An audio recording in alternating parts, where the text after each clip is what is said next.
Bang! Neeves Knives.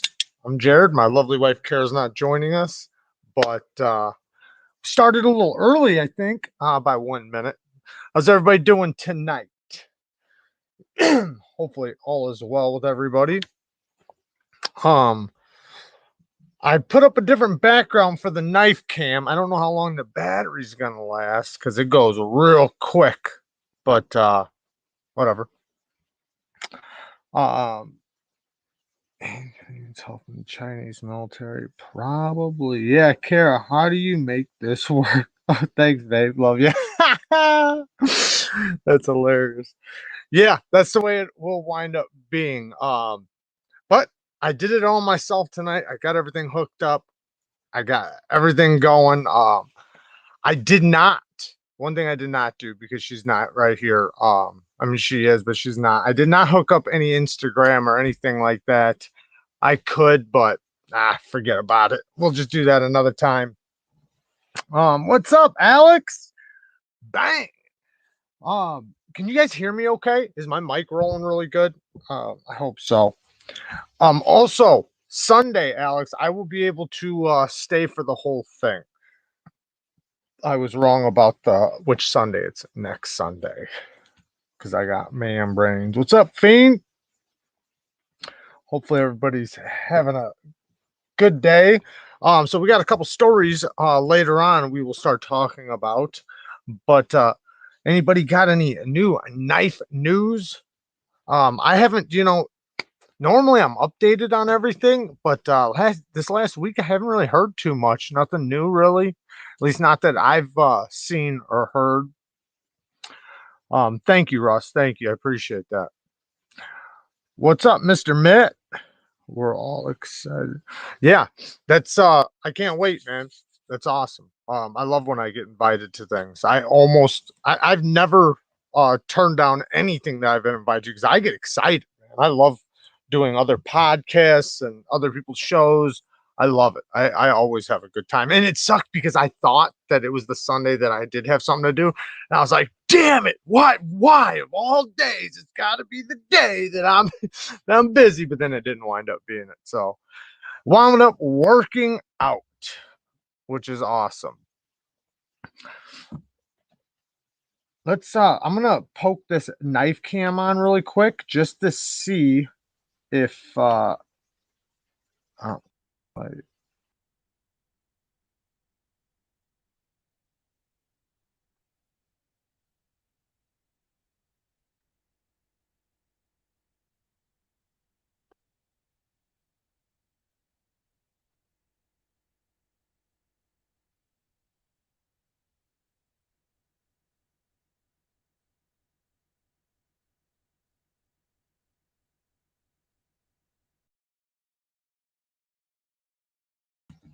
sorry guys.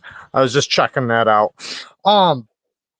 Nova, I know I clicked it off for just 1 second. If I only have the one camera on and without me being small, then there won't be no audio. It was just for a second. I just wanted to take a look at it. So if we do pull up anything, I almost did a knife battle tonight. I was gonna pull out a bunch of knives from the same company, and I was gonna have you guys decide. But then I thought about it and it's like, man, I'd have to count everybody's like, like say if because I was gonna do the cryo, would have been one of the battles, the cryo versus the main street, right? So like which one would you guys pick? But then you guys would have to sit there and decide, and I'd have to count it. They're both awesome knives, but completely different knives, even though they're both right around the same size, different designers. One's thumb studs, one's a hole. This one's a flipper.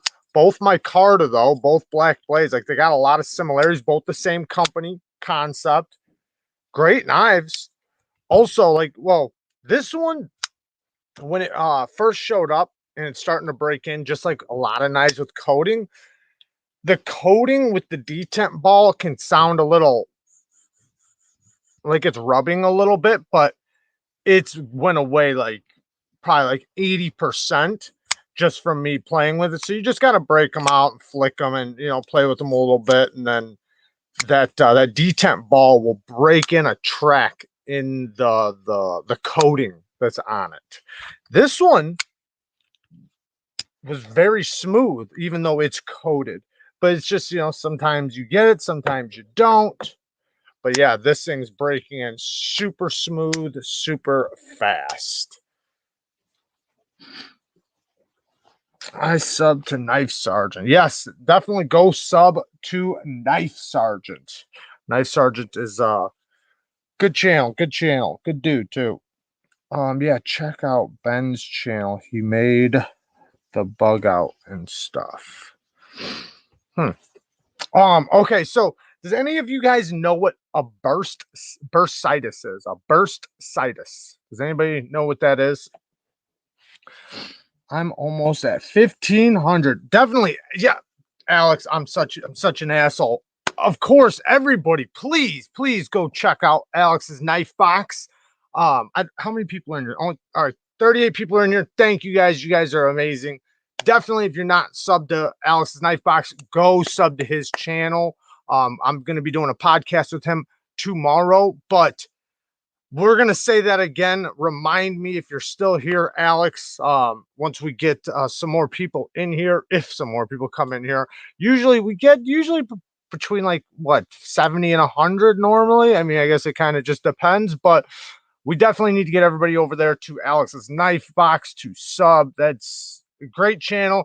And he's been doing like these like different stuff. So like when he first started his channel, he was doing them one way, and now I think he's kind of finding his I don't know, mojo, whatever you want to call it, but they're hilarious. I'm loving them.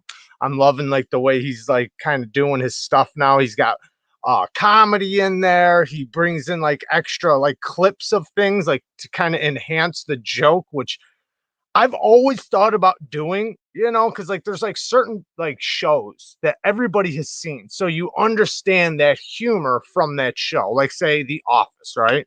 When that one skit where what's the dude's name? Mike or whatever. He's like, no, no, no, because he sees the one dude walk in and he fucking hates the guy. Everybody understands that humor. So when you see it like done on a YouTube video when they're trying to explain something, it makes sense, and it's also it cracks you up. He's doing stuff like that, and I'm loving the hell out of it. What's up, Eric? I need to see Alex in the mountains with Jake again. Yeah, definitely. What do I don't know. So, does anybody know what a damn bursitis is? Okay, so let me explain it because it doesn't look like anybody knows. Maybe Q1 Fiend knows, but so I had one time. So it's the padding between your bone and your skin. So like on your elbows where you would get a bursitis. That's where I had it. I think that's the only place you can really get it. But anyways, it's the padding in between the bone and then like the skin. And like if it hits hard enough, what'll happen is it'll rupture and it'll fill up with like fluid and it gets massive. And you either have to get it drained or sometimes it'll go away on its own.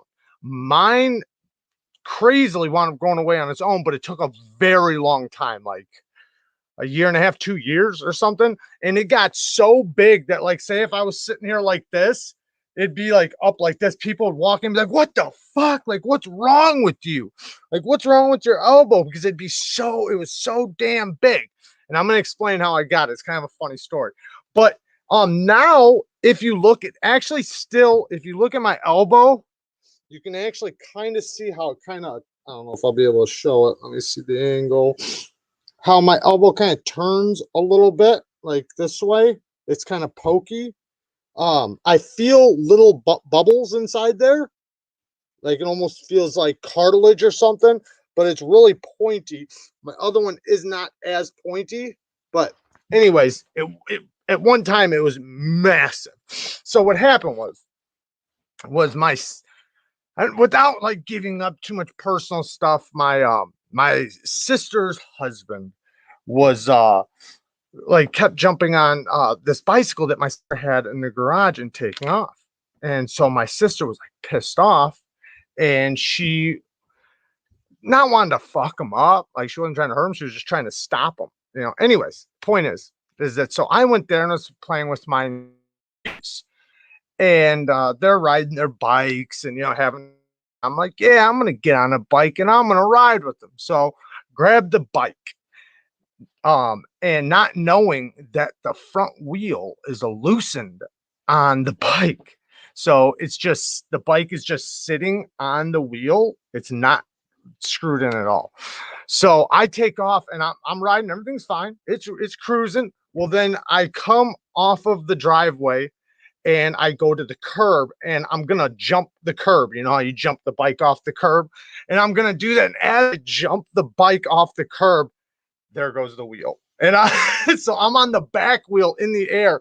There goes the wheel, and now there's nothing left to do but crash. So, bam! I hit the pavement with both elbows, and wrecked my elbow. And within probably 12 hours or something, it just filled up and it got massive.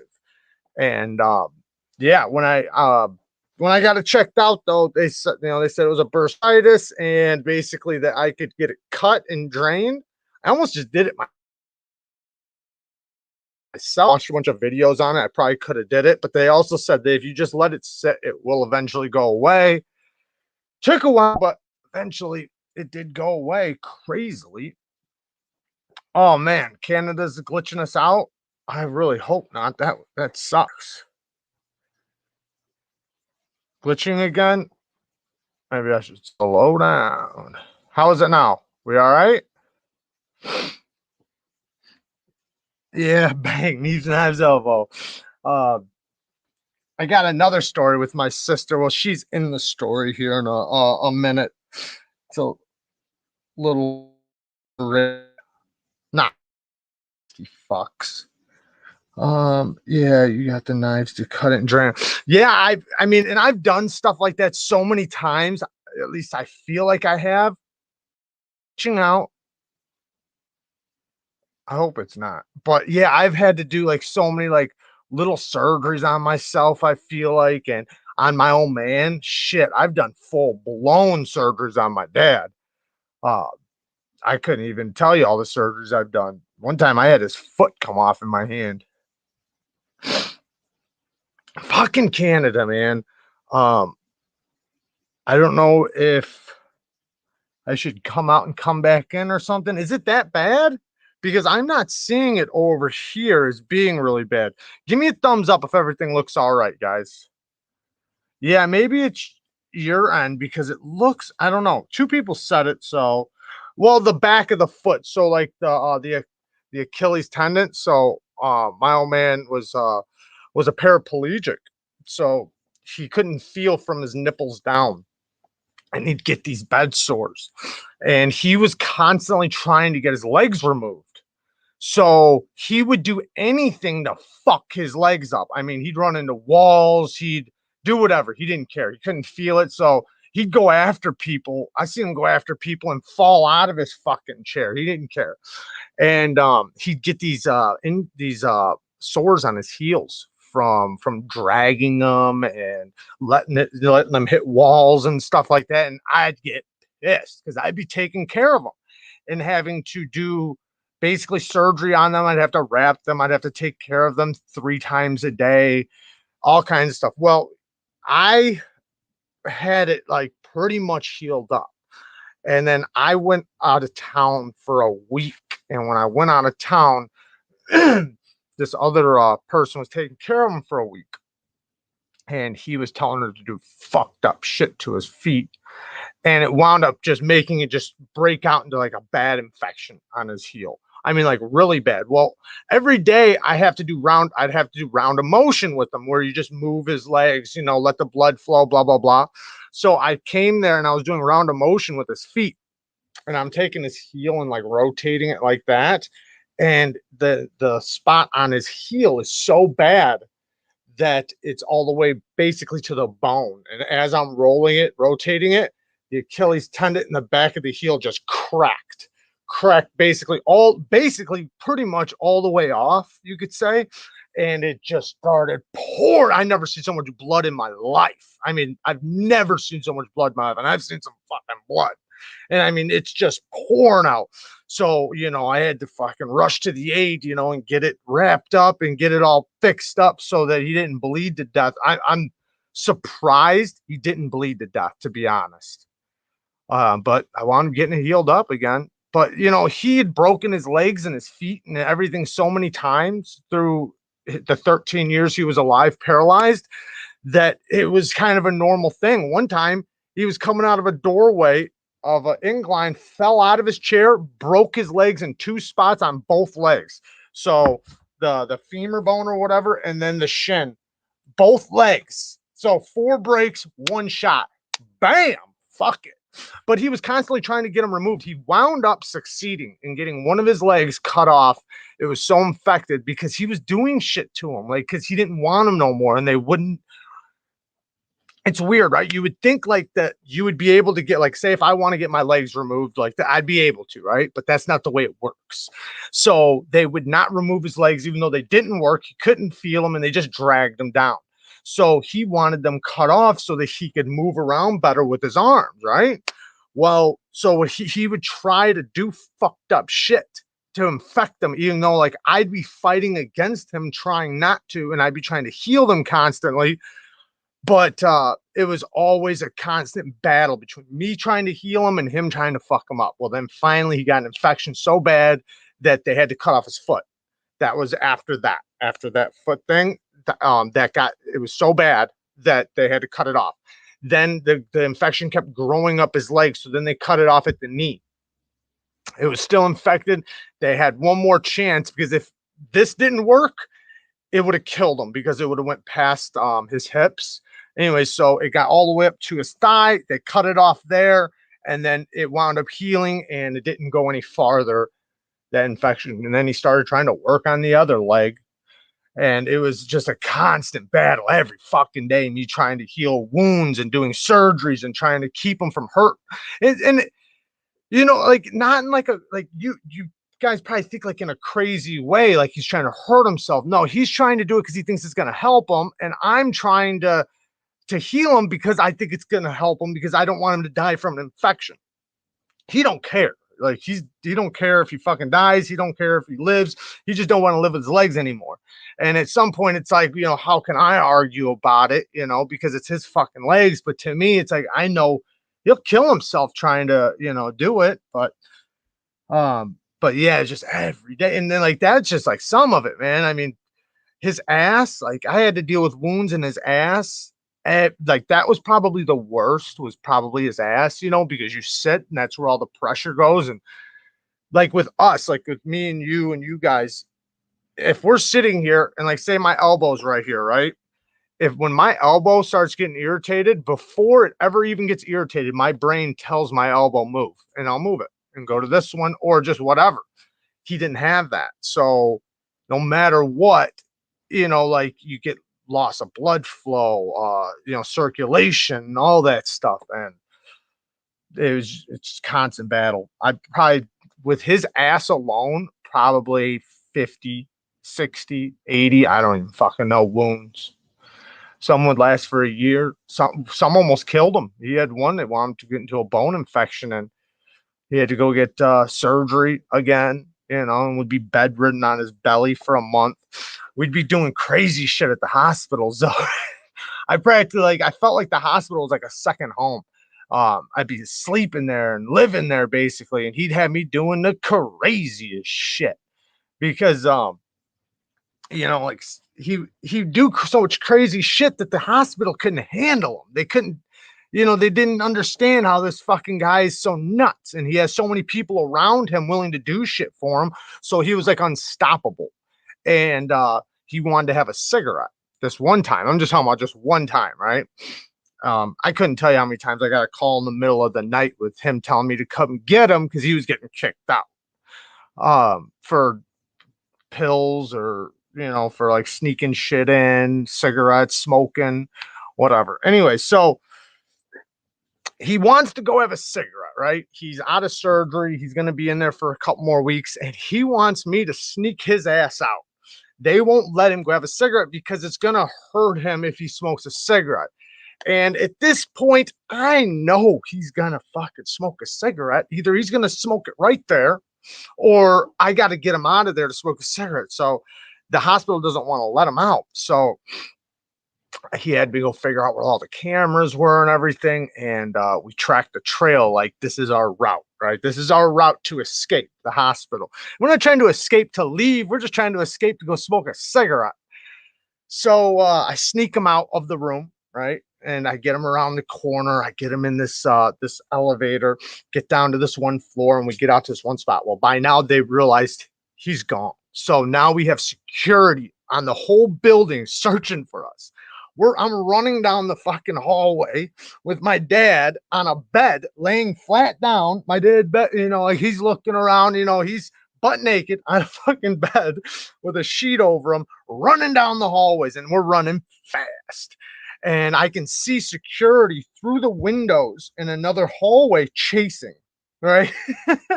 I can see through other windows and other floors, all these, security everywhere trying to catch us. And we wound up making it out. We got out to the to one floor on the parking garage. I forget what floor it was, but made it out. He had his cigarette and he was about, I don't know, halfway, not even halfway done, and security busted out the door, freaking out, threatening to kick him out, and he couldn't come back in and all this other shit. But he wound up staying the rest of the time though. My good friend with leukemia would sneak cigs in the hospital years ago. He passed out once in the lot. He's about 65 years old, and he's had it for about 15 years and healthy as fuck, all concerned. That's amazing. That's amazing story. Yeah, the old man, he would quit when he was in the hospital normally, but sometimes he wouldn't. Like sometimes he just be like, fuck it. And the thing is that the people around him, oh, he could get a cigarette. You bet your ass he'd get a cigarette. Shit, before we were leaving, he had all the nurses like on his payroll and all kinds of shit. Anyone have a can? I don't have the mini cryo, but I do. It's right in my damn pocket. Says anybody have the concept mini cryo? I got the big cryo. I don't have the mini. But awesome knife though, really good knife. I just got up and sparked up my first menthol. I've been off cigarettes now for 2 years. Been smoking the Jewel. I'll smoke a cigarette every once in a while, once every few months, but just because I want to. But it'll just be that, and then I don't smoke them again for months. What's up, Cam? I just seen him. What's up, bud? Who else is in here? Crazy Farmer. What's up, Hawaii Knife and Gears in here. What's up, bud? But yeah, I couldn't, man. All the stories inside the hospital, though, trying to get out and trying to get away with stuff. The nurses. So when he first got out of the hospital, the nurses came to the house, right? They were supposed to be the ones taking care of him. Technically, I wasn't supposed to be the one taking care of him like that, like 24 hours a day. I wasn't supposed to. But he wound up fondling one of the bitches, one of the girls. Sorry for any of the girls in here, but he wound up fondling one of the girls and she freaked out, of course, right? And they stopped the service. They said, no, and you can't do that to these girls. You can't, because they like bend over, and their shirt would come down and he'd slip a titty, and they were fucking gone. He grabbed another one, another way. I think it happened twice, and they said, nope. We're not sending any more. You think they'd send a guy after that, but he wouldn't allow it. He said he wouldn't allow a guy to take care of him. So there was nothing they could do. And then, like the only other option was me.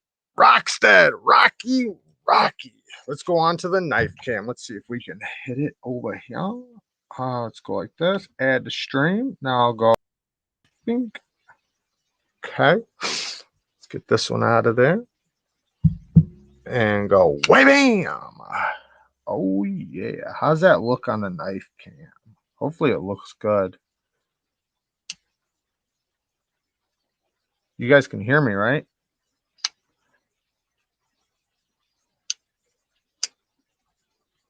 See, I think cold turkey is not the way to go. I know some people that have one cold turkey, so maybe for some people, if it works for you, that's good. But I think you should, like with me, a couple times I did go cold turkey. I had hallucinations and all kinds of shit. Granted, I was coming off of a lot of other stuff, but yeah, it was not a good scene. So, like with me, I'm real stubborn, so I don't want to like I want to quit smoking. I even want to quit these, but it's like one step at a time type thing, you know. Especially since before I was coming off of all kinds of other stuff, so it's like just like one step at a time. I don't want to.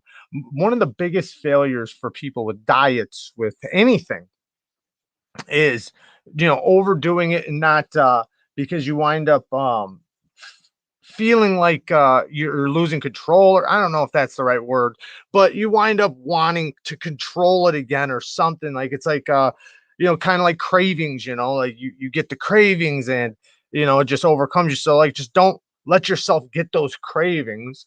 When you stop a habit, replace it with another one that's better, and you can either turn that into another more healthy habit. Like I've turned so many healthy or bad habits into healthy habits. I've got like I live pretty damn healthy right now. This is the only thing I really do that's bad, especially compared to before. I mean, I work out every day. I try to eat healthy.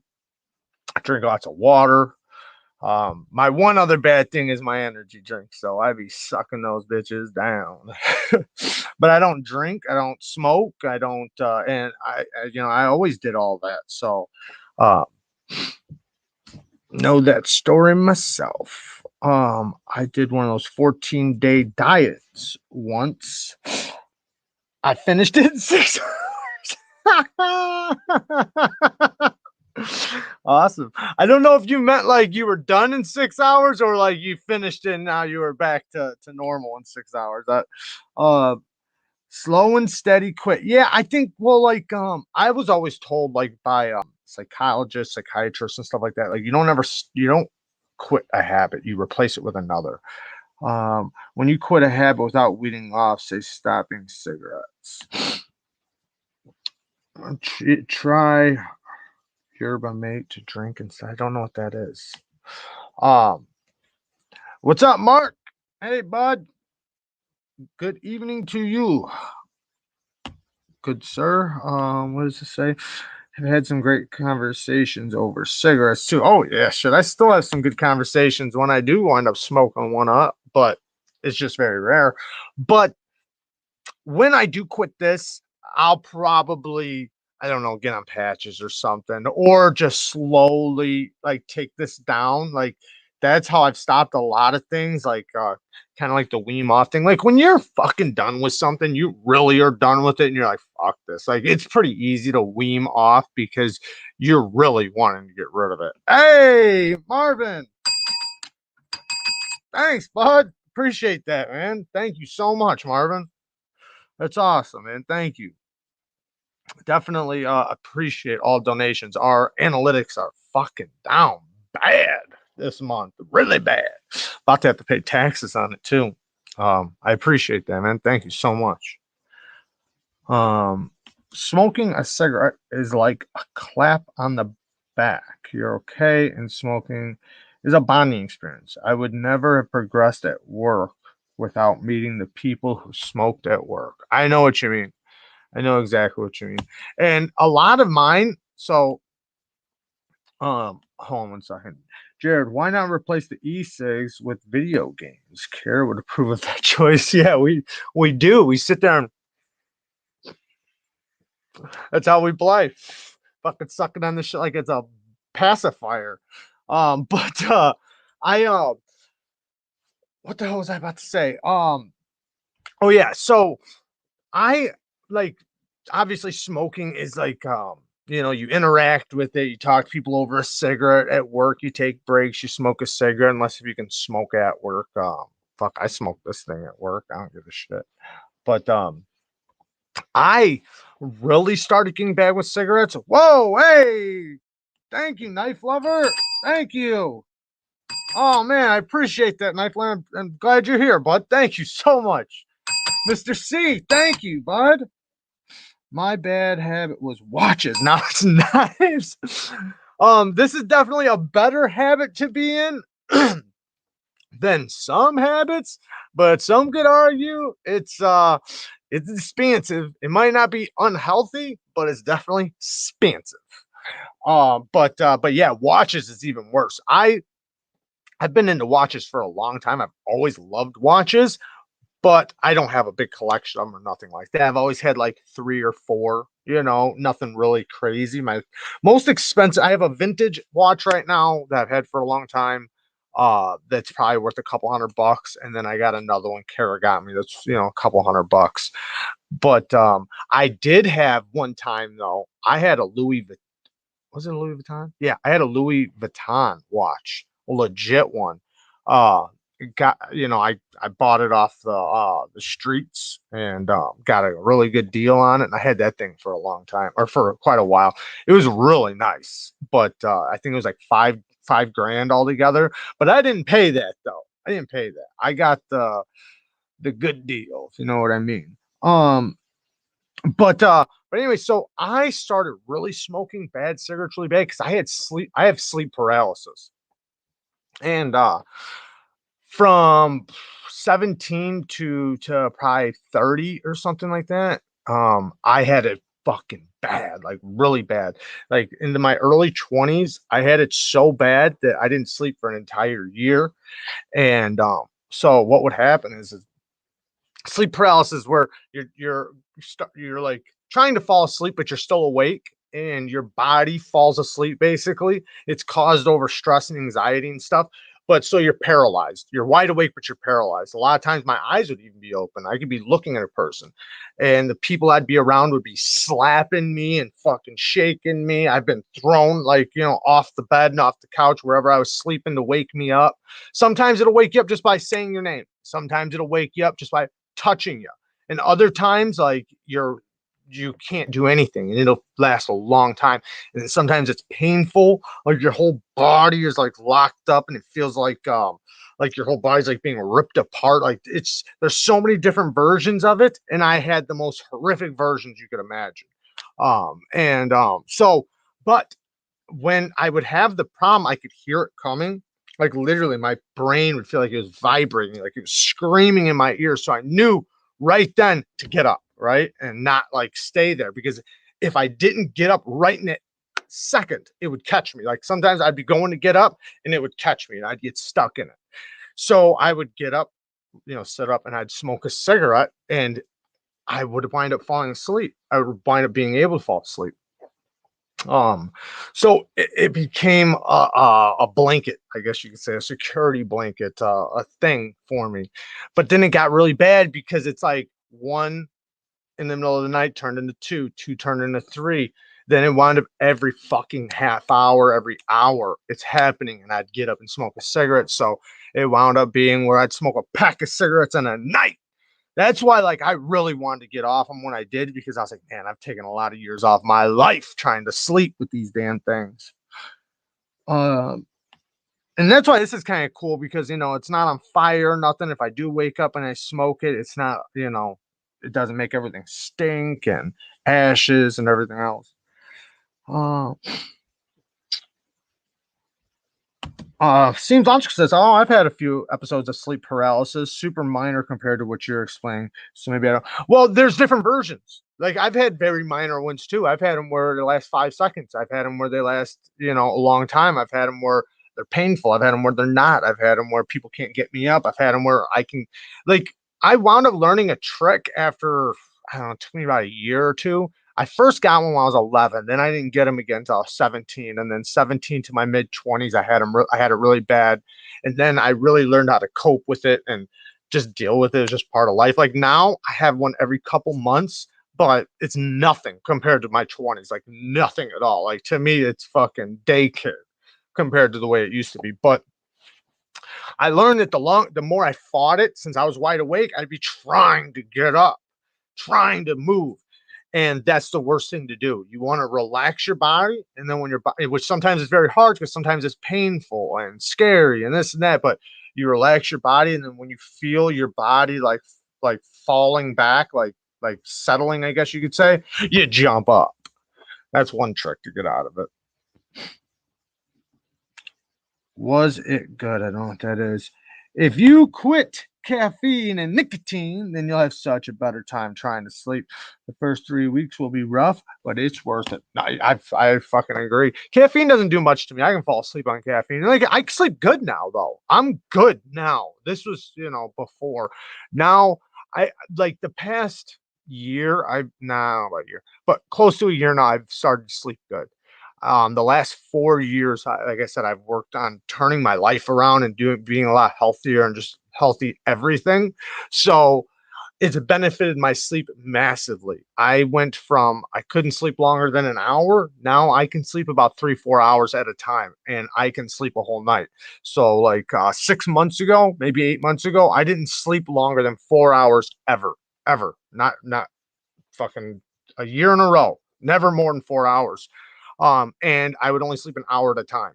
So I could sleep for 4 hours, wake up 4 times. Now fuck, I can sleep. I'm doing great. Ever see weird shit during your sleep paralysis? Oh yeah. That's another kind is you do see stuff. You can hallucinate. You can um but what it is though. It's not like you don't. Well, I mean, I guess no, I can't say that for sure because there are times where because you're awake, you like it kind of mixes reality and not. But once you get out of it, you realize what was real and what wasn't. Um, but no, I've when I was in when I was locked up in jail, and I had to come off of cigarettes, but I was also getting clean off of drugs. I fucking hallucinated like bad, like really bad. And it was crazy. And a lot of it was all cigarette things. Like it was crazy, like really weird hallucinations. And I've never had that in my life. So that was weird. Like to see stuff and not, you don't know it's not there. You think it's real. But yeah, that was crazy. That's the only time it's ever happened like that, but it happened through that whole time.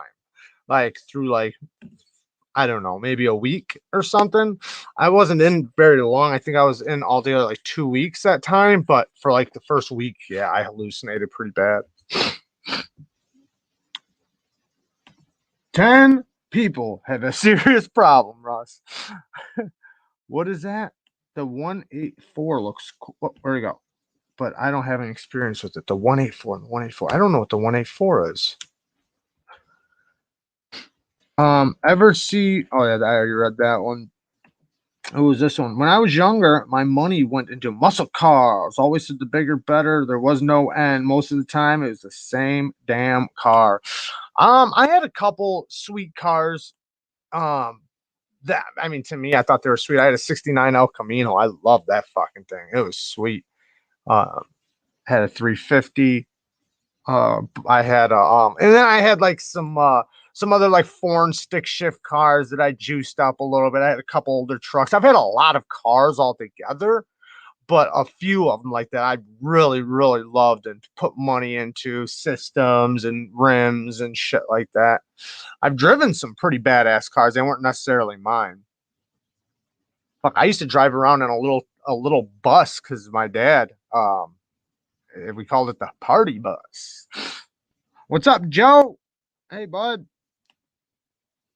First car, 87 Ford Bronco 2. I had a Bronco. I've had a lot of cars, man. I counted a couple weeks ago.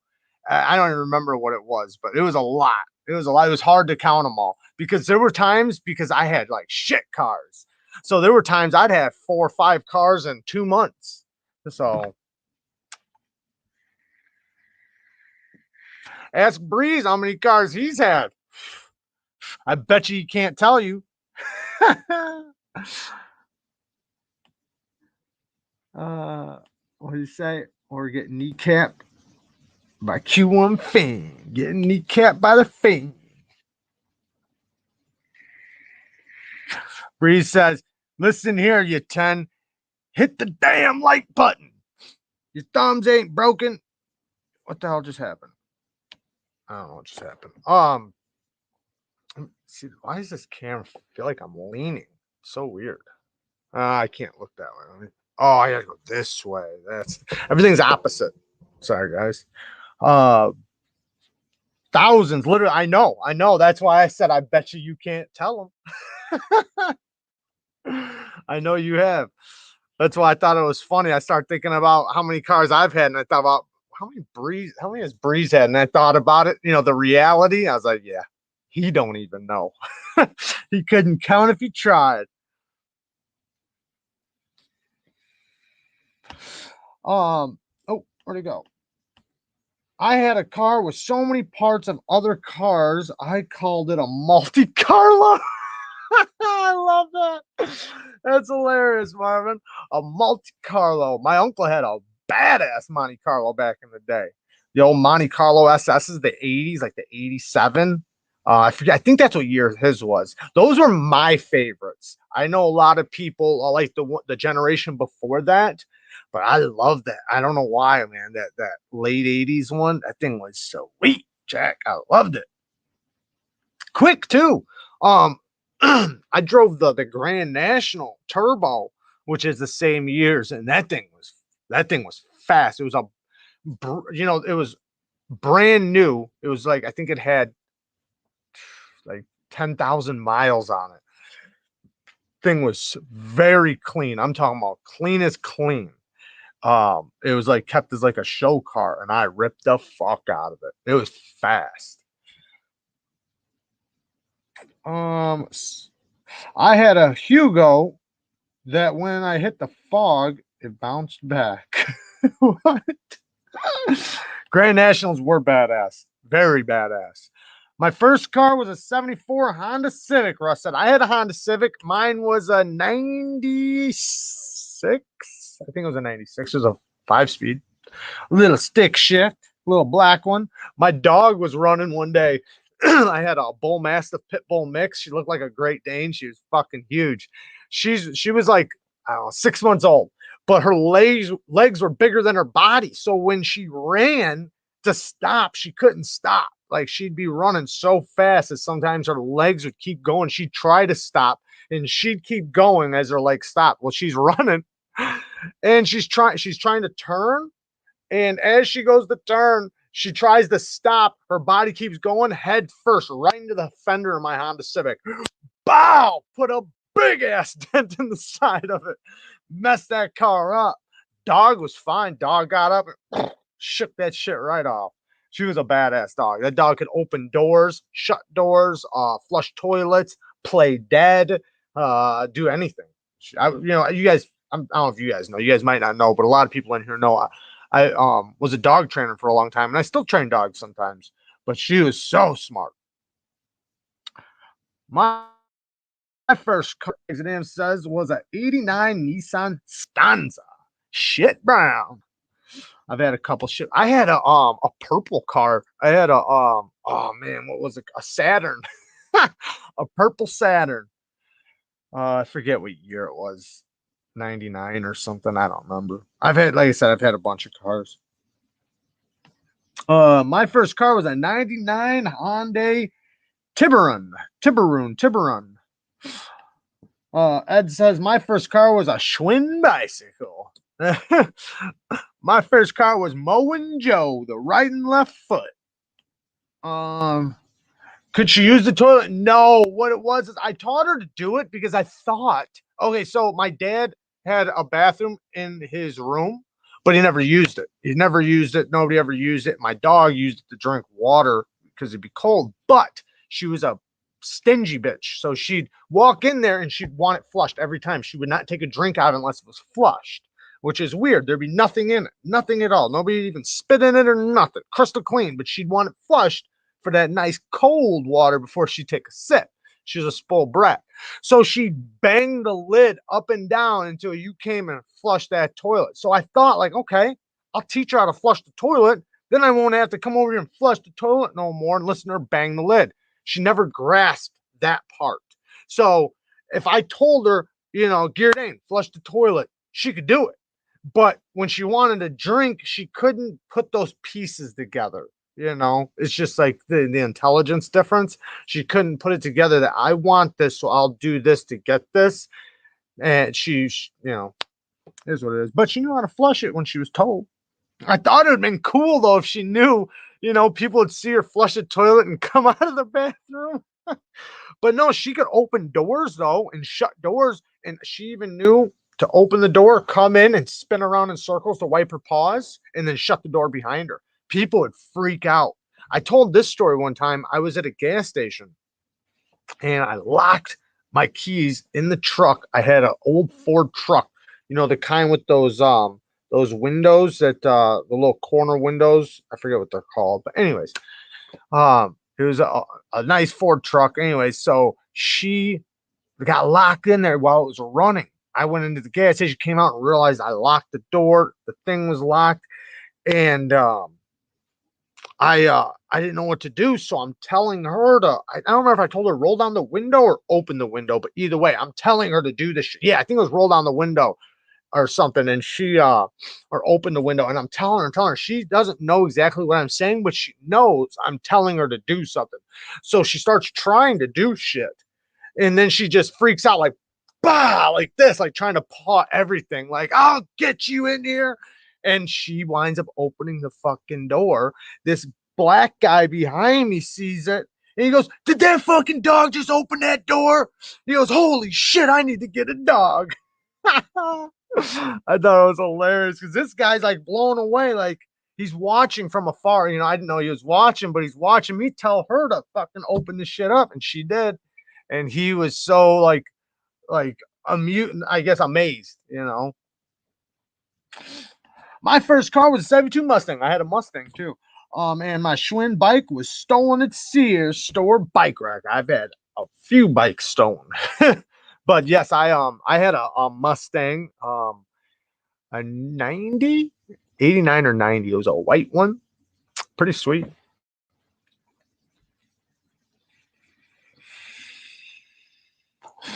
Wallaby says she was a border collie. What was this one? Laugh my ass off. I had a little rat terrier. Oh man, I've some of the smartest dogs I ever trained were rat terriers and I can't think of the name of it now, but the one Jack Russell. I had such a close bond with that. I could talk to him and tell him to do stuff. They're so smart, and he would do it. This girl I dated didn't believe me, so I told him to piss on her.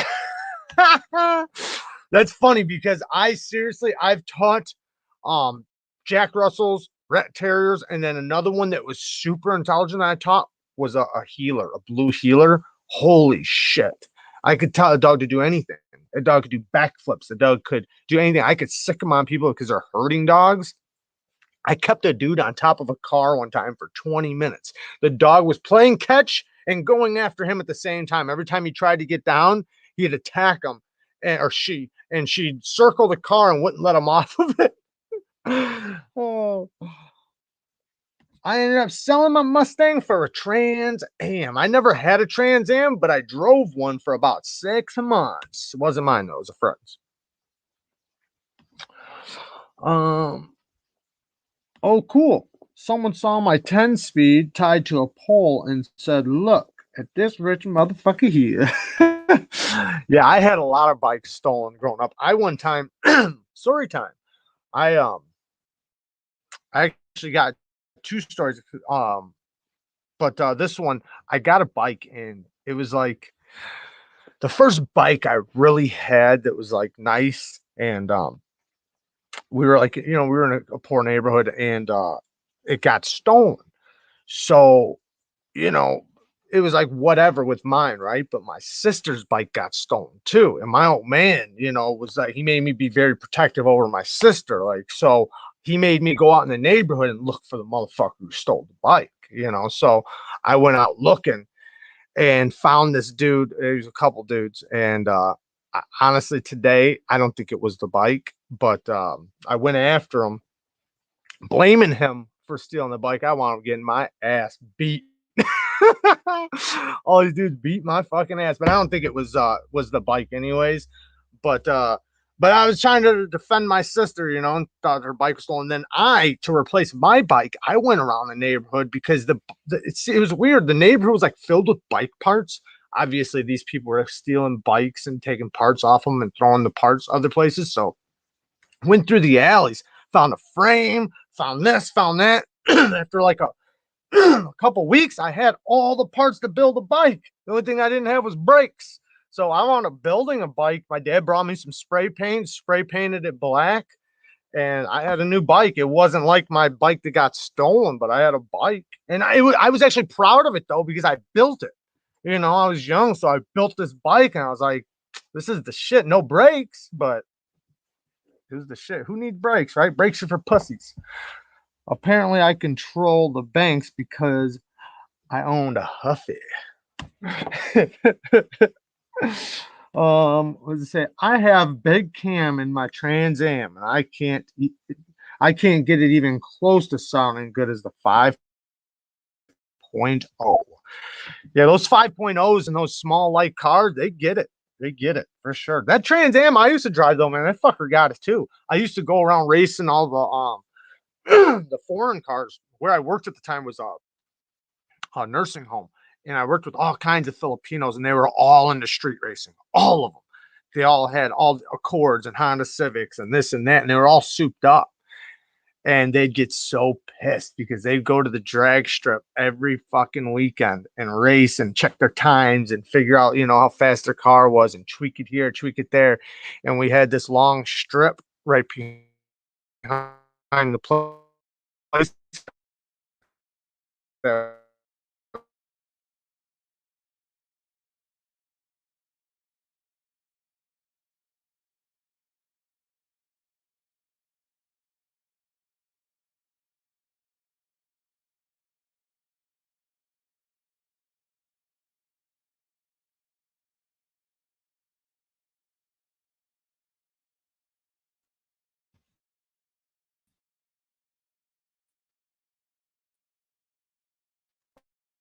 I just, you guys see me? I don't know what happened. Lost the feed for a second.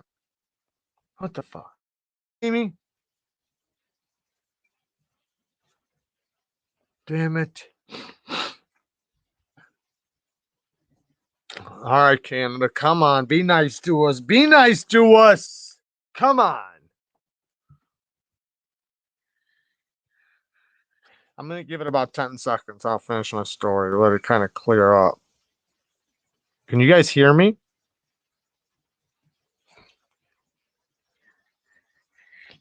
Probably.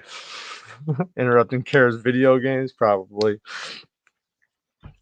Okay, so but yeah, they didn't like the American cars because at the drag strip, you know, they were like the big souped up cars, you know, I should say the muscle cars. They didn't like the muscle cars. They liked you know, I guess I don't know if this is racist or not, but like the rice burners, you know, like the Chinese cars that were souped up, you know. So that's the shit that they drove, and they hated like the muscle cars. So when I come down the street and whoop their ass in a street race, they hated it. Oh, it killed them inside. Especially since it wasn't souped up. It wasn't souped up. It was just, it was stock. But they couldn't handle it. What's up, Chris? Chris Wolf's in the house. What's up, bud? Yeah, import cars are light as hell, and when souped up right, they're fast as shit too. I mean, I had some. I souped up some cars. I had a Mazda MX-6. I had a Nissan I can't think of what it's not the RX-8 I can't remember, but that thing was fast as shit. It was a 6-speed. It was nice. It was really really fast. Um but yeah, I had some fun in the Trans Am though. Um, how many people? 50 people. So, I never told this story. Um, some of the imports quick is how lightweight. Anyone pin the baseball cards that hit your spokes? Oh yeah, in that neighborhood and the neighborhood before, um, and probably after. No, it was right around the same neighborhood. At the time, I had a tape recorder, and I would listen to MTV, and or just whatever music, and I would record the music onto this recorder, and I had it hooked up to my bike. So I was the only kid in the neighborhood with bumps on my bike. When I look back at it now, I must look crazy as hell. I'm riding around bumping on my bike. But yeah, I remember the card and the spokes. Some people would use a can. Stupid. You got to get the card because the can would fall out. You need the card that doesn't fall out. But yeah, man, I used to ride around bumping on my bike. I had a system. Shit, yeah. I thought it was awesome. I thought I was like the coolest kid in the neighborhood because I was the only kid with bumps on his bike. But no, one time, this is a completely different subject.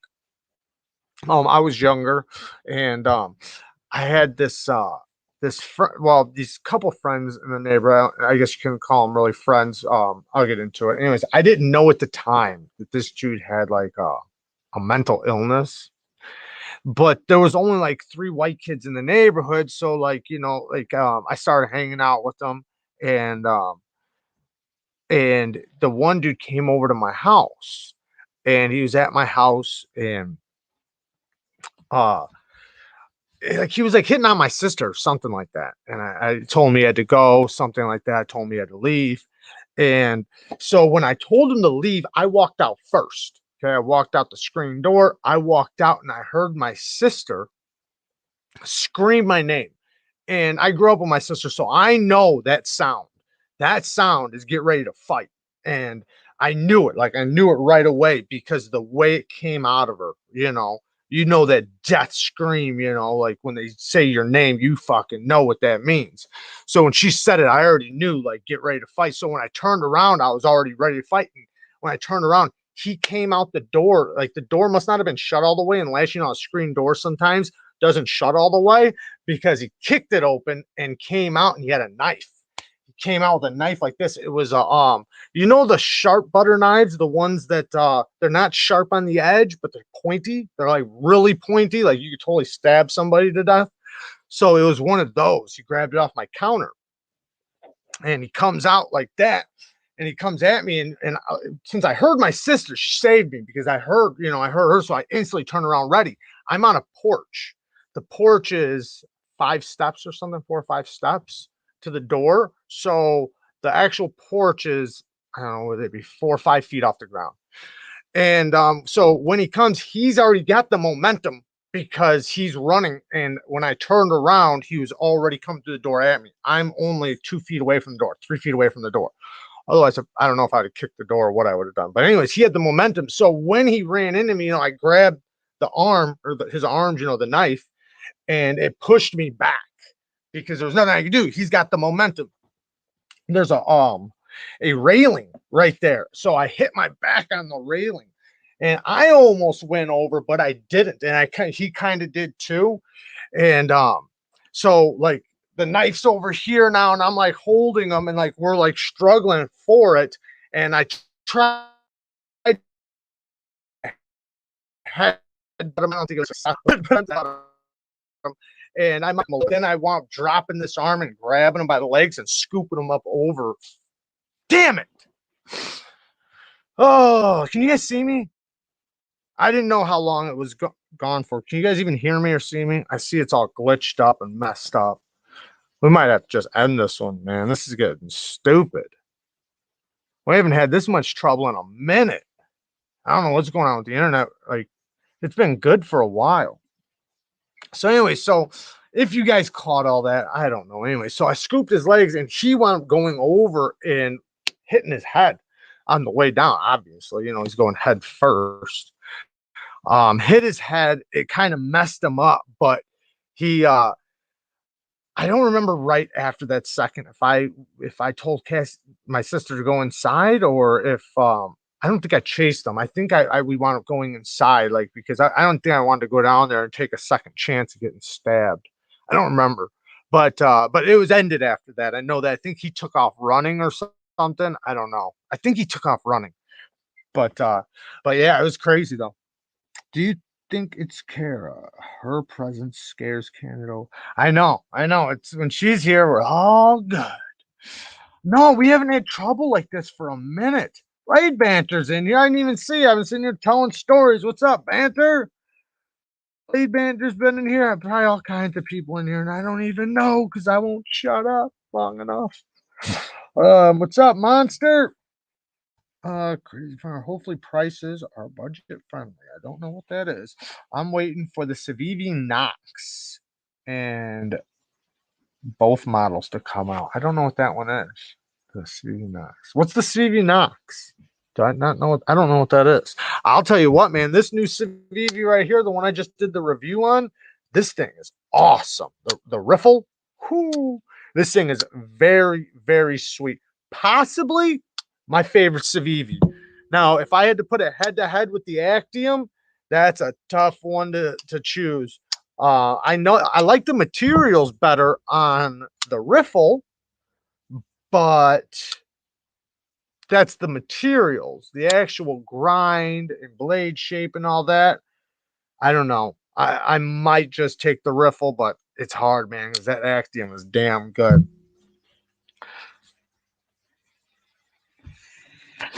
Wallaby says, Jared, gotta say, you're a good storyteller. You could make a whole side channel just telling stories like that. I know, it's funny you said that because I almost, like with the podcast and stuff like that, said that I was gonna, like start. That's kind of like the way I kind of thought about it, was just being real and just talking and, just like man talk, just bullshit. Having other people on, lives, just talking bullshit. I got stories for years, man, years. I forgot, probably more than I remember. Bro, have you seen the Hogue? No, I have not seen the Hogue Nitron Autos. I have not. At least if I have, I can't remember it. I've seen a lot of. No, I don't think I have. I really don't. What the heck just happened? Have you tried? Yes. Okay, so sneak peek into the bearings. We'll talk about it right now. I put a set on. I've only done one set so far on a Tucson. Because a lot of people were asking about Tucsons. Now, let me just say this right off the bat. Unless if your Tucson has bad action, I don't know if it'll improve it that much. Tucsons already have amazing ceramic bearings. So are the white ceramic bearings going to make it that much better? Yeah, so a little bit, but it's not going to be that much better. Now, it did improve it a little bit, but this thing already had amazing, amazing action. So it's not like night and day like it would be if it was steel bearings or crap bearings. Like the Tucsons already have great bearings. They have a racetrack, but it did make it a little bit smoother by a little bit. Now, another thing is I can adjust it. Let me put it on the knife. I can adjust it. Head stream. I can adjust the pivot a little bit and actually make it slower or faster. Right now, I have it really tight. So it's like hydraulic more than just fall shut, but I can make it fall shut if I want to. I like that where it's not completely fall shut, but it's more, hydraulic. That's probably my favorite. That was my fault. I'm trying not to hit the mat. Very nice though. So one of the sets do fit, and I figured out what size does fit Tucsons, which is awesome. Don't go nowhere.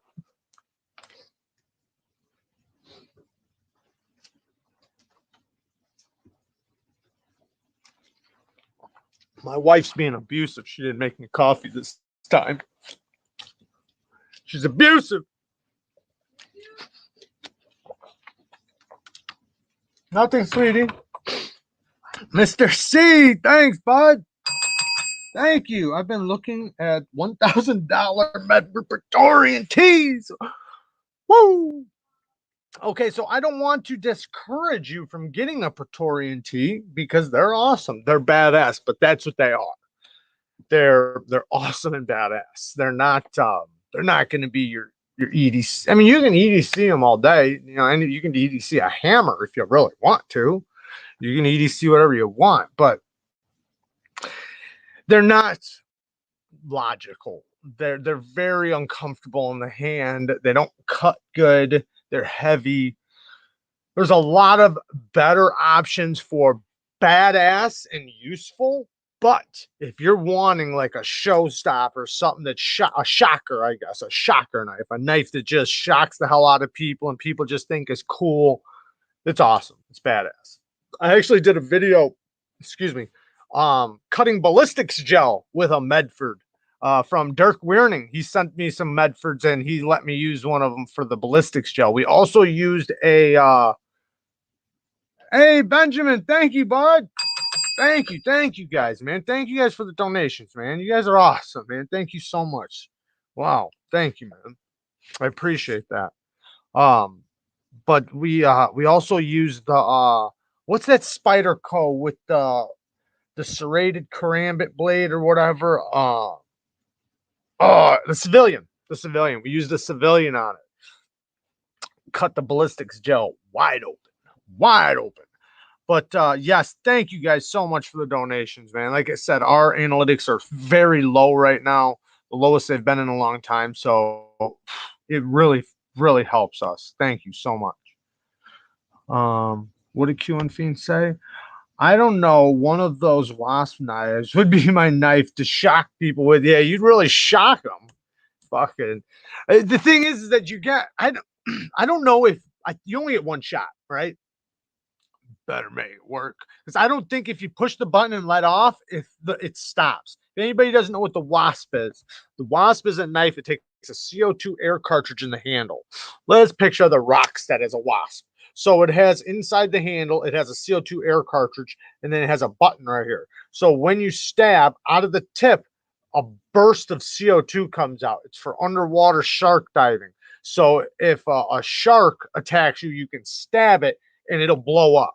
It won't hurt you, but it'll blow the damn shark up. It'll kill a shark instantly. There's nothing the shark can do. I don't care how big he is, how tough he is, he's dead.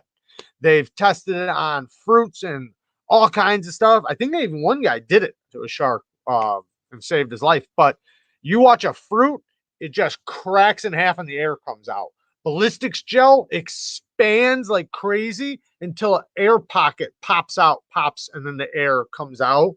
But when you see what would happen to the insides, it just blows the insides apart with air. Yeah, it's a badass air injector. That's what it is, an instant air injector. I mean, that's a lot of air to put into anything. And if you put it in, whatever you put it in, it's going to kill. It's going to blow up. So, boner pants, Chicago said, I don't know what we're talking about, but I get boner pants sometimes. I saw some. Spartan Man says, I saw that shit. It's definitely pretty cray. Yes, it is. That one's pretty crazy. And then the ballistics knife, they're cool. They're pretty dope. I've seen different versions.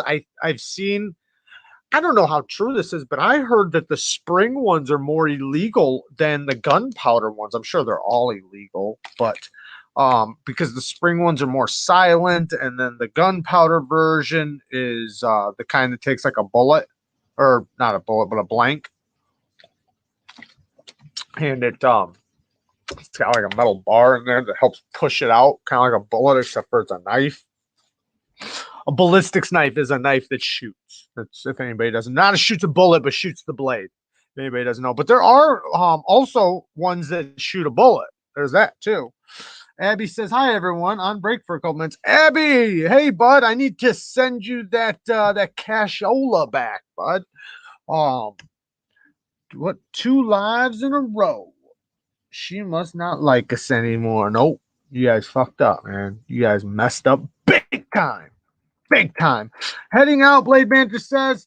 Blade Banter, enjoy your dinner. Thank you for coming through, man. I appreciate it, man.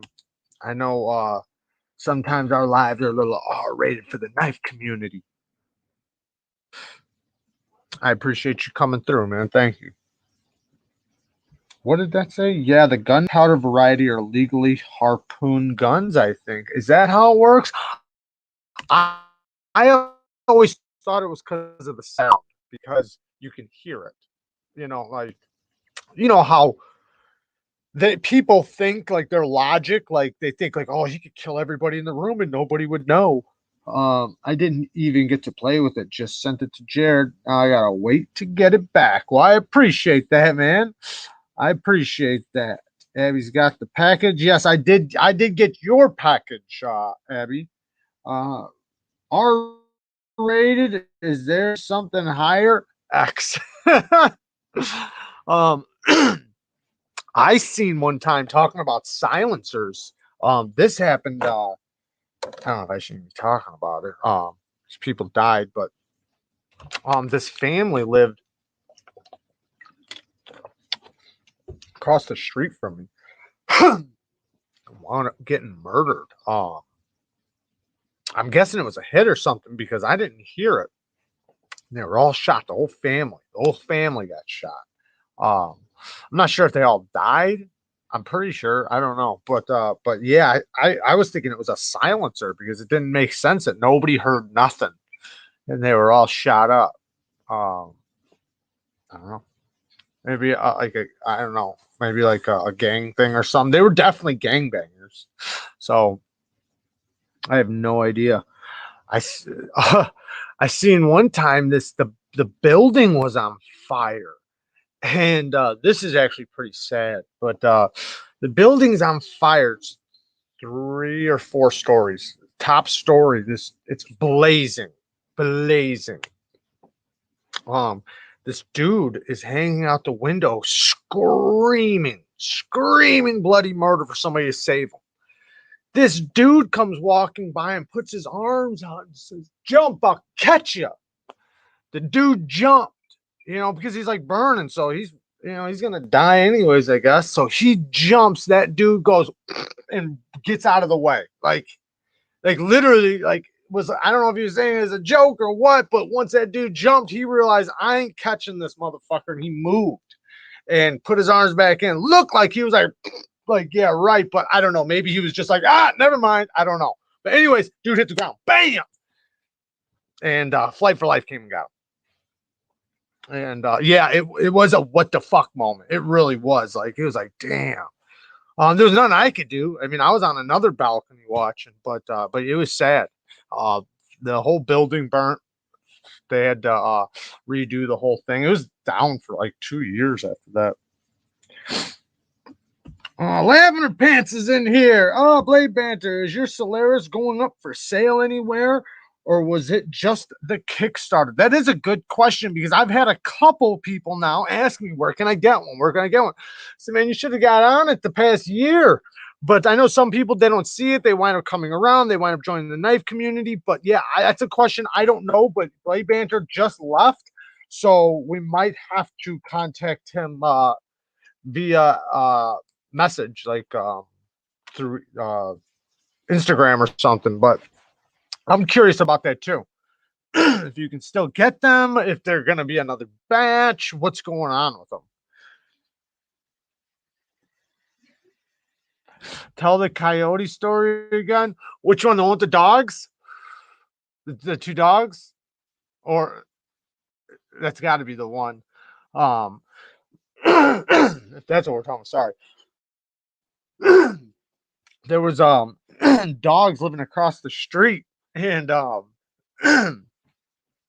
and I lived on a ravine. So across the ravine, like, my house is on one side, and then there's other houses, on my side too, and on the other side. Every night, coyotes would come down my ravine, and you could hear them. They sounded like sirens.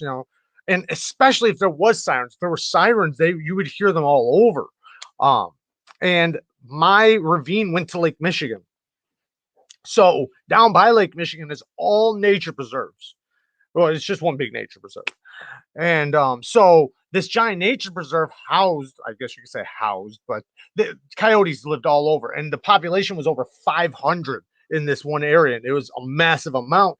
In some areas, there was like shoot to kill because there were so many of them, and they were taking out their packs were getting so big that they were worried they were going to start, doing like really bad stuff. Well, they were taking out a lot of dogs, and my neighbor, well, across the ravine neighbor, had two little dogs, and he'd let them out at night. And one night, I heard the coyote got or the coyotes got one of them, and I could hear it just screaming like if this is the coyote story, I'm not positive, but start screaming and squealing, and you could hear them all chattering, all the noises, and then all of a sudden you just heard it like done, and then you just heard them gorging on the little dog.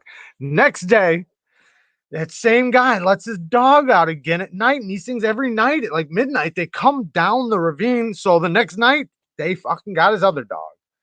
And we had kittens underneath one of the sheds, and my neighbor right next door to me, well, a cat with kittens, and she came home one night and they were digging out the underneath the shed trying to get the kittens. One of them got one of the kittens took off, he's got his meal, but the other one didn't. And my neighbor's sitting there honking and screaming, trying to get this damn coyote to stop, and it ain't flinching. It knows exactly what she's doing, where she at, how fast she is, because they watch you. Coyotes are constantly watching. If you live around coyotes, they know about you really well. Like they know how fast you are, everything. So they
You said end broadcast. Oh. Can you guys see me?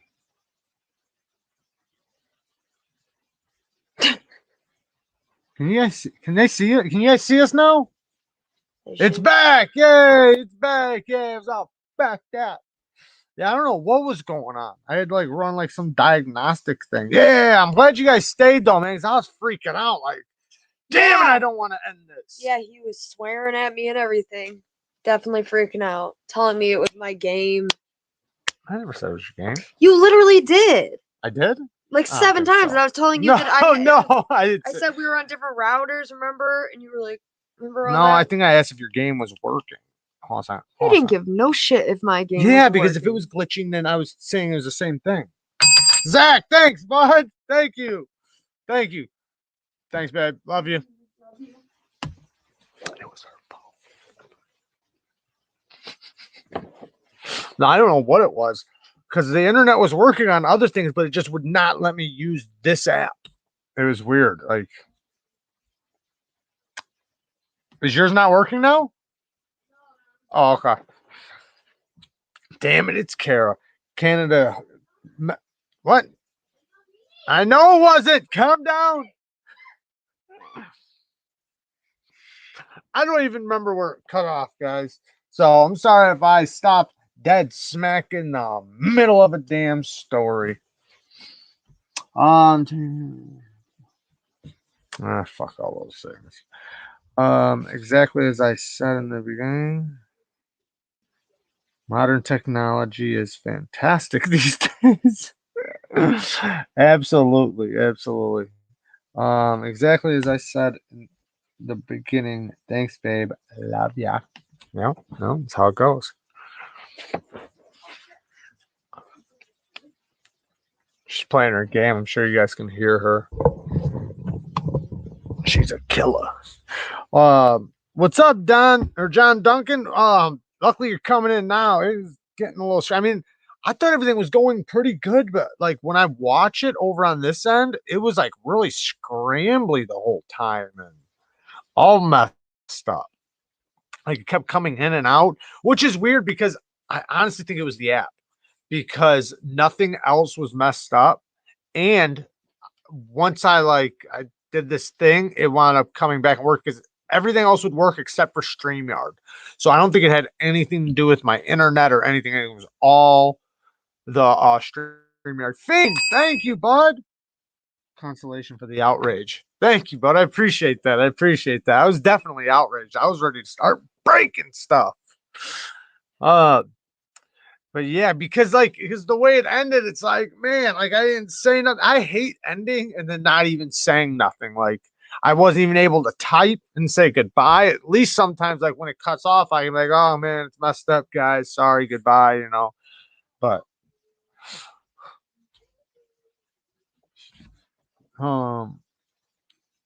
weird works on my phone, but not the TV. That might be a you issue. It's working on my tablet and my phone. I turned off the knife cam because my knife cam and my other light always go dead before I end a live. So like I have so much battery to use it. Is it much better? Oh man. Of course it is, right? Of course it is. I bet you the knife cam would be a really sweet right now, but we don't got it hooked up no more. Oh, I wish it was working this good the whole time. Let me just ask you guys this really quick. Just give me like a thumbs up or a thumbs down. The whole time when I was telling stories and talking, some brilliant stories, I might say, was it all like chopped up and messed up and like scrambly? Thank you, Zach. Thank you. Feeling good. The knife cam usually looks really good. And I even set up a nice background this time so it would look good. It was bad. Damn it. That makes me so upset. Telling all these damn stories, and I probably sounded like I don't know what you'd call it. A skipping record. I don't know. Paging? Is that what it's called? Paging? I don't know what that means.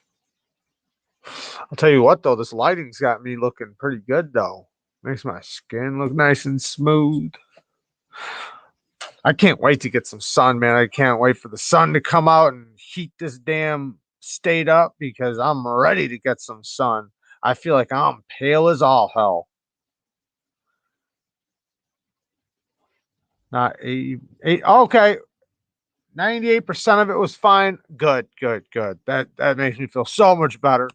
Because like, okay, so like right afterwards, if I rewatch it, it's a little chopped up because it's downloading, on the internet. So like if you rewatch them, you want to rewatch them after like 24 hours. The first 12 hours, they're like uploading, and it uploads very slow. Sometimes it takes a day or two for the chat to show up. So like right after this, if you try to watch the live, you won't be able to see the chat.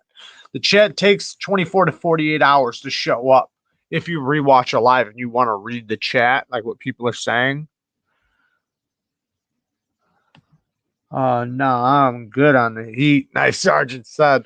See, I'm good in the cold too. I don't care. I just want a tan. I just don't like being pale. I like getting that vitamin D. I like the sun. I like the winter too. I'm not saying I don't like the winter too, but I'm just ready for some warm weather. I'd love to be in Texas or Florida right now. I'll say that much.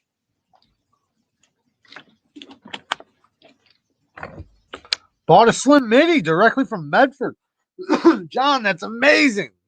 That's awesome. And since you got it directly from Medford, it means it should be on bearings. I got mine right here. What? 30 and 3? That's amazing, baby. Good for you. Yeah, I love this knife. This knife is so awesome. Let me move my mic. So smooth. It's crazy smooth. I've never felt a Medford this smooth. Yeah, I said congratulations, baby. Everybody says, woohoo! Good for you, baby. Fuck snow, period, and 90 degrees. Everybody give Kara a woo. Kara wants a woo from you guys. Woo. This malice is pretty sweet too. I'm loving this malice. This thing is so sweet. This thing is so smooth. Oh, killer action. It kind of has like a smack when you flip it. It goes, it's a smack. It's really cool. And, oh yeah, I got, that 80-20 back. Oh man, this thing is a beast. You know what? I was going to ask you guys earlier. I forgot to ask you. Everybody gave you a woo! Was that you, baby? Chris Wolf saying loving his mouse. Isn't it kind of cool how it kind of smacks out? I don't know if yours does the same thing. I'm sure it does, but it kind of has like it almost feels assisted, like it kicks. Especially when you hook the flipper tab just right. Oh man, Todd gave you a real big woohoo. I was gonna ask you guys. So between knives, since we're talking knives now, heart or strength or geometry, which one do you think is more important, or which one do you guys like better? Strength, cutting performance. I'm kind of curious because a lot of people like a strong knife. A lot of people like to know that their knife's going to be rock solid, locked up, no play, any direction, just solid as all hell. Or so, and then some people, they don't care nothing about strength. Strength means nothing because as long as it's strong enough to pass through materials, and going this way, a knife is always strong. It's just when you get the opposite pressure. At least most knives. I'm not gonna say all knives, but that cutting performance, though, that's what your knife's made for. So, the stronger it is, the less performance you're gonna get out of it, right? So, do you want to hinder a little bit of cutting performance to have that strength, Or do you just want to make sure like that, man, that every time I use my knife is fucking performing. Like I feel like Hawaii says strength. You mean lockup strength? Yeah, yeah. No, not just lockup strength, because the spine thickness and thickness behind the edge is still strength. So, like, my point is that this knife is going to be stronger than this knife. It's just gonna be, because the spine thickness, the thickness behind the edge, the lock strength, all of that. And a lock, even if you have a vice grip lock that will not fail, that blade will snap. So that's going to be strength, how strong your blade is. Probably even more than a lock, at least a lot of times. A lot of people said strength. I'm kind of surprised. I like both. Not always in the same knife, but I agree with that. I like both. I'm saying Spartan says only in the mornings. Geometry got the fornix. So I think a happy medium is better. Like I want strength, right? Because I don't like no play, and it drives me nuts if I have any rock or play or anything like that. And I like a knife that locks, so that's extremely important to me. The strength of my knife is extremely important to me, but I'd rather have the geometry from the blade than the strength. So if we're talking about the lock, then yes, I want the strength. I guess I should have answered that question better when the person asked about, are we talking about lock strength? Because blade strength, I would rather have geometry. Give me a strong lock, give me a strong frame, give me a strong stop pin, hardware, all that. Give me a performing cutting knife. Because I'm going to be, now, don't get me wrong, there's also times when you're going to want something thick for prying, and also that cuts, something that cuts good because the angle is good. If the geometry is good, even if it's thick, it'll cut good. That's the thing. A lot of people don't realize that you can have a thick ass knife and it'll still cut good. The geometry just has to be right. But yeah, give me a little less strength, a little more, a little, not more better, a little better geometry. I'm real happy. Not as slicey. Oh, where'd it go? Not as slicey, but chunky and sturdy. Okay, see, I'd rather have slicey and a little less chunky and sturdy. But don't get me wrong, I still love me some chunky and sturdy. But I think if you were gonna ask me like your last knife, like this is gonna be your knife, the only knife you can carry for the rest of your life, I would go with cutting performance, because with, it's obvious I still want it to be strong, like lock and build quality. But I think I would grab my pry bar if I really needed to pry, or if I really need to axe something, I'm gonna grab a hatchet or a machete. I'll save my pocket knife for cutting. And still be strong, because you can have, say, 120,000 blade stock, 140, 150,000 blade stock. That's strong as shit. Like, I don't even think my pry bar is 120,000 thick. Hinder for me is my dream. Yeah, but you know what, Talica? You did get yourself a regrind, though, didn't you, bud? Didn't you? Yeah, you did. Hinder all day with a regret. 80-20 then. The 80-20 actually cuts really good. You'd be surprised how good that damn thing cuts. For as thick as it is and thick behind the edge, it cuts good, because the taper is thick. It is straight set up for hard use. It's more hard use than cutting performance, but you have so much leverage, and the taper's just right, just that perfect level of strength and cutting. Strength, I've had a liner lock fail on me. Spyderco Tenacious, scraping paint, but cut my thumb off. Frame locks preferred, or fixed blade. Yeah, I think if you're going to go crazy hard, see, I've had locks fail too. I've had knives fail. I've had them snap. I've had locks fail. I just had a lock fail the other day in a video, but I'm talking about actually cutting and using it.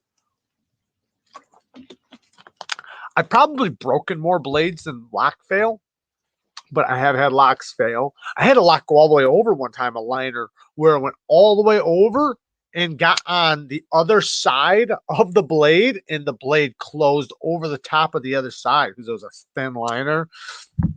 Cheap knife. But yeah, I've had everything happen. So I understand the need for a strong, tough knife. I'm gonna mess her up. What are you doing over there? Get out of my life.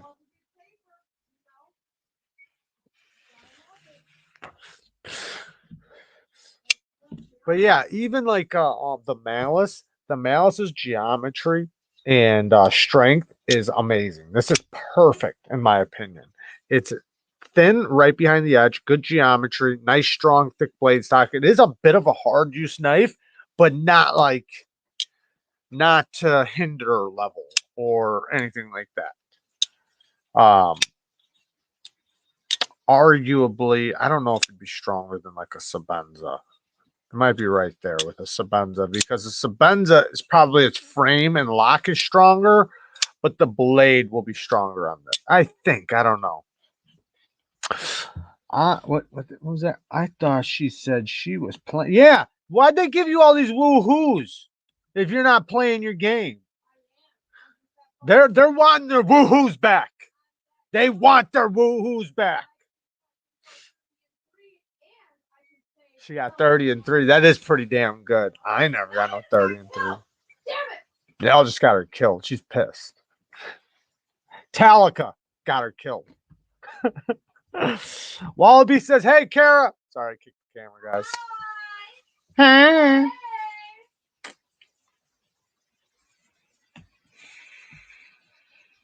Woohoo. Refund.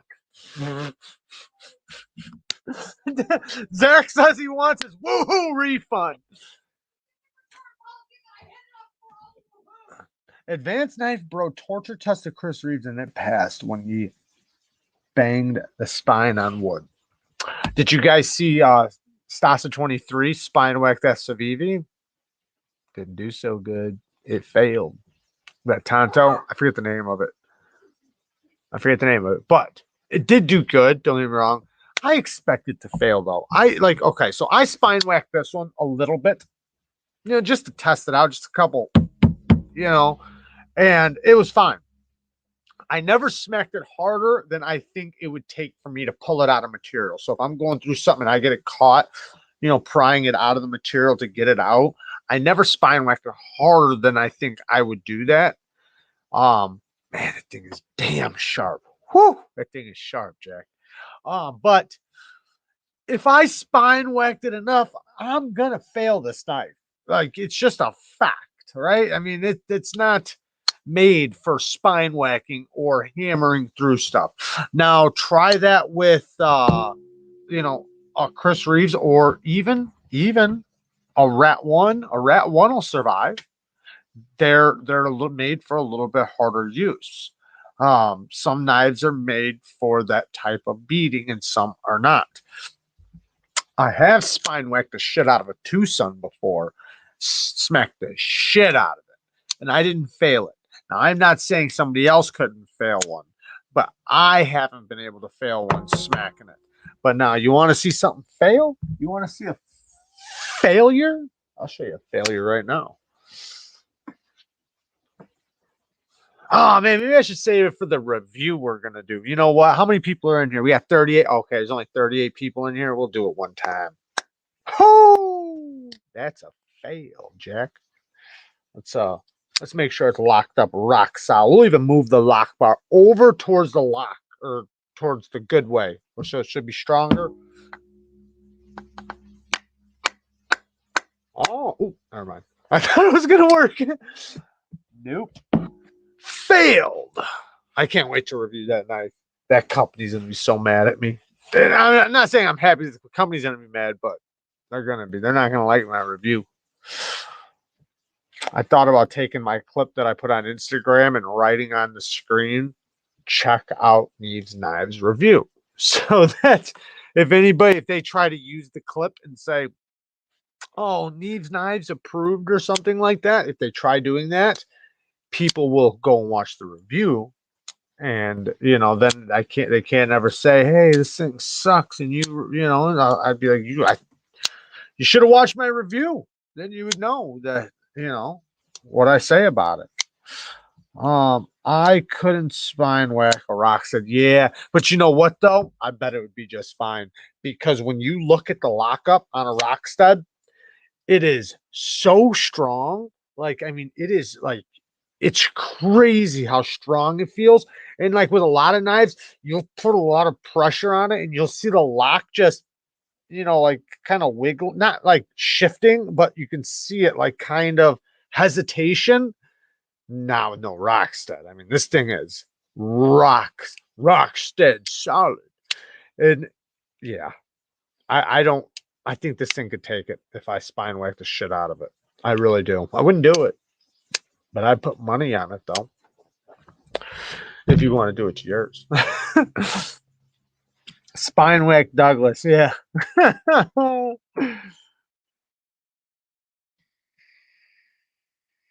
Just back out of reviewing it, man. Don't put your name on. See, this is the thing is they didn't ask me for a review. They asked me for a clip. So they just want a video of me testing it. So I'm gonna do what I said. I said I would do that. My word's my bond. Now I could send it back and be like, listen, I'm backing out of the deal, blah blah blah. But what I'm gonna do is I'm gonna review it. I never said I would do that, but I'm gonna do it because I think it's important for the community to see this knife. I think they should know not to buy knives from them. They should know like that this is a crap knife, crap. I'm not gonna say company because I don't know if there are other knives. This specific knife, if they sent this to me, I can't imagine what anybody else would get because like Nick Shabazz says, you got to imagine that this is the best quality control one that they have on the planet. And if that's the case, which I wouldn't imagine it is. I think they just grabbed it off the shelf. But there's way more than that that's bad with it. Wait till you guys see the review. There's a lot more bad than just what I just showed you. It's pretty bad. And there's no buttering it. There's like I can't fake it. Like it's not possible. And not like I would. But what I'm trying to say is that it's impossible for them. Like, say if they were going to be like, listen, man, just try to, be easy on us, right?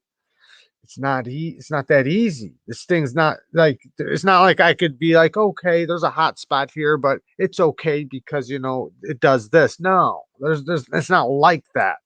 It's like there's so much bad with it that they shouldn't be advertising it. They shouldn't be selling them. This thing should never leave a shop. This thing should never even go to somebody. And I'm not even talking about the spine whack. Like that, whatever, I spine whacked it. It's not made to be spine whacked, but that's not even what I'm talking about. Like this thing is ridiculous in a lot of ways. But there are a couple good things about it, which is kind of weird. It has a reverse detent ramp.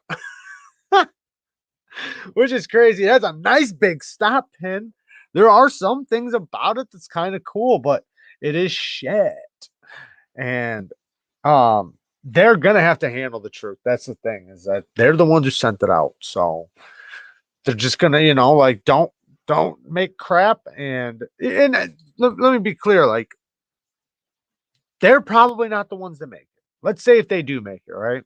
Which I don't think they do. They have an OEM that probably makes it. Get a better OEM, right? Because you're paying fucking probably $2 for a knife and then selling it for 40 or something. I don't know.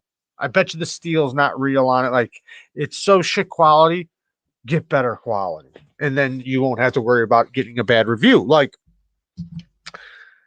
Civivi, the same price, right? Like how could I ever recommend a knife like that when you can get for the same price a Civivi? Right now, granted, Civivi is more established. They have a bigger shop. They probably have more money. They probably have all that stuff. Okay, fine. Fucking go to a better OEM that'll make you a good quality knife. Then don't try to sell the community shit and claim that it's good. So I feel like it's my obligation to expose that now at this point. I don't like Metal Complex says he don't like to do bad reviews, and I respect that. I understand that.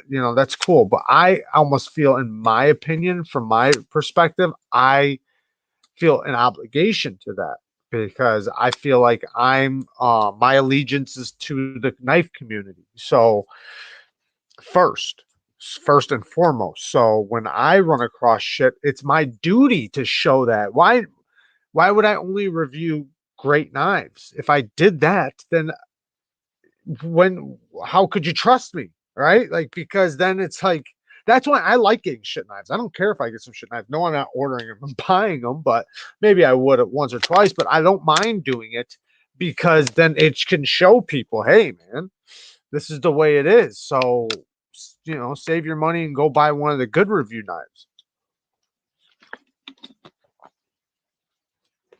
Jared doesn't even know what. Damn it, what? What? I'm reading. Oh God, yes, a big stop pin. I'm so turned on. Oh yeah. Let's block her.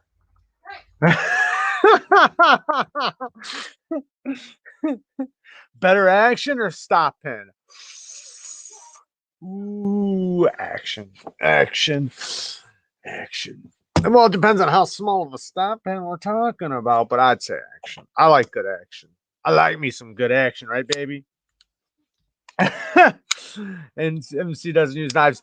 I think he does. I just, he doesn't use, I don't, I'm not going to speak on what he does because I don't really know. I would imagine that he doesn't use knives he reviews because he has to return them. And, I think some people think or they are more respected for not maybe because then when people are willing to send them their knives because they know they're not going to fuck them up. Now, honestly, I do use knives. I've never messed up anybody's knife. I put a scratch on a clip one time, and I was honest about it. It was a nice knife, but he asked me to use it. He said I could carry it, whatever, and it got a little scuff on the clip. And I was straight up about it. Took pictures of it, sent it to him, said, listen, man, this is what happened, whatever. And I felt bad about it. Like it hurt my soul.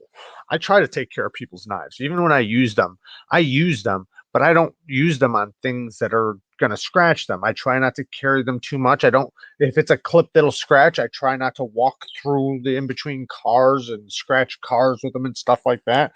So there is a way to use them and carry them without hurting them. Yes, they might if you allow me, or like if people don't mind a new edge going on it, that can help. But if you want your factory edge, I just don't, I don't use it too much to hurt the factory edge. I can get a good review done without killing a factory edge.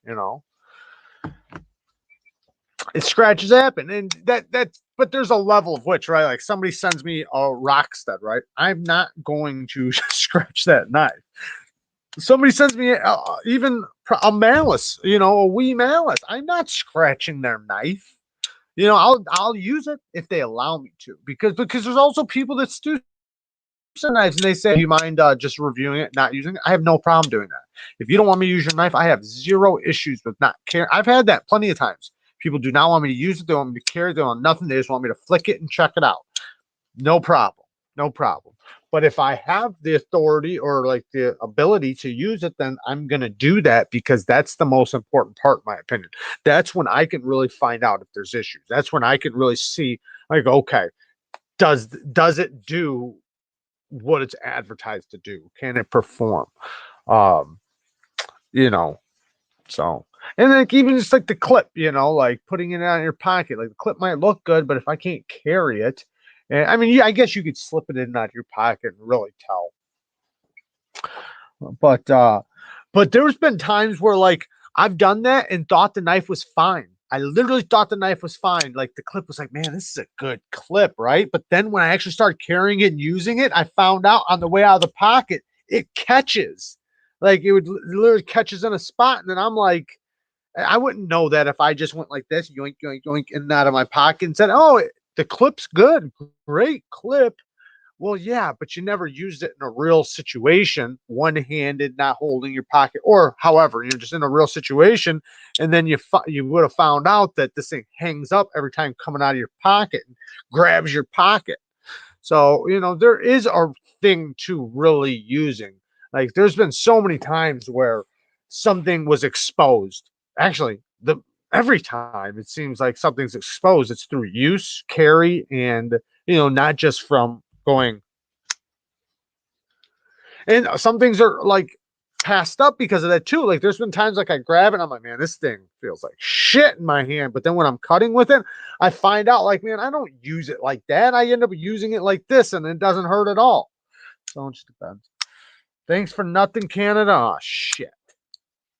When I send Jared knives, I've never send a knife I'm not willing to use. It's important for a good. That's awesome, and I appreciate that, Fiend. I appreciate anybody who's willing to let me, because I know the level of trust that goes into sending a knife. I send knives to people all the time, and the way I see it is just like you just said. I don't send a knife I'm not willing to allow to get used or scratched or anything like that. Now if I was going to send a knife that I didn't want used, then I would just say that. I haven't done that yet, but I might. There might be some knives like where it's like, hey man, this thing's pretty sentimental. I don't mind if you check it out and review it, but man, don't fucking cut car tires with it. But a lot of knives, it's like, go to town, man. Go to town. That's what it's for. It's a damn knife. It's a tool. Use it. But there's some knives I understand, like, man, this thing's got a nice anno. This thing's beautiful. I love it. I want it to last a long time, and I want to be the one to scratch it. I get all that. So I don't mind not, but yes, a good review is done after using and carrying the knife. It's easy to pass up small details or big details just flicking it. It's kind of like this. Think about Outpost 76. Think about this. Who's leaving? Are you leaving, Chris? Did somebody else say good night? Good night, Logical. Oh, Logical. Good night, brother. Thank you for send Jared a kukri who isn't me. Jared's a dull tool. I am a dull tool. Don't cut car tires with it. I am being am I being targeted? Oh fuck. But think about Outpost 76. You could have a knife, right? And say, man, this knife's awesome. This knife's amazing. It's so good, such a good knife for $30. This thing is the best knife. Then you get it and you find out, oh man, this thing, the steel's burnt. It cuts 3 times and it loses its edge. Or 7 times or something, but it's supposed to be S30V. Supposed to cut for days, weeks. Then you send it to LTK and get it tested and find out it's not fucking S30V, it's fucking HCR. And it's not even a good HCR, it's a burnt one, or maybe it is the right steel, but it just has a bad heat treat because they're rushing them or whatever. All those things are found out through use and testing, not through flicking and, looking at. Sometimes knives that look sliced really suck at cutting. So true. I've got one. I've got a couple that I don't even like to cut with. Do they cut? Yeah, they cut great. Well, not great. They cut, but they have a fuller on them that catches stuff. So like when you go through and you pass through stuff, they catches and just binds up. Now, if you're just using it for utility use, it works great. 25 to knife says, Todd, if you live in a place that confiscates knives, you need to leave fast. Don't walk, run. I agree.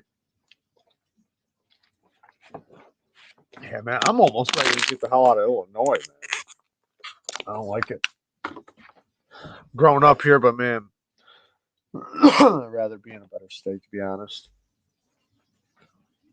But yeah, man, I can't imagine getting my damn knife confiscated. I've had knives stolen, never really confiscated. They've always given them back to me. I don't think I've had a knife confiscated. I had a billy club stolen by a cop one time, though.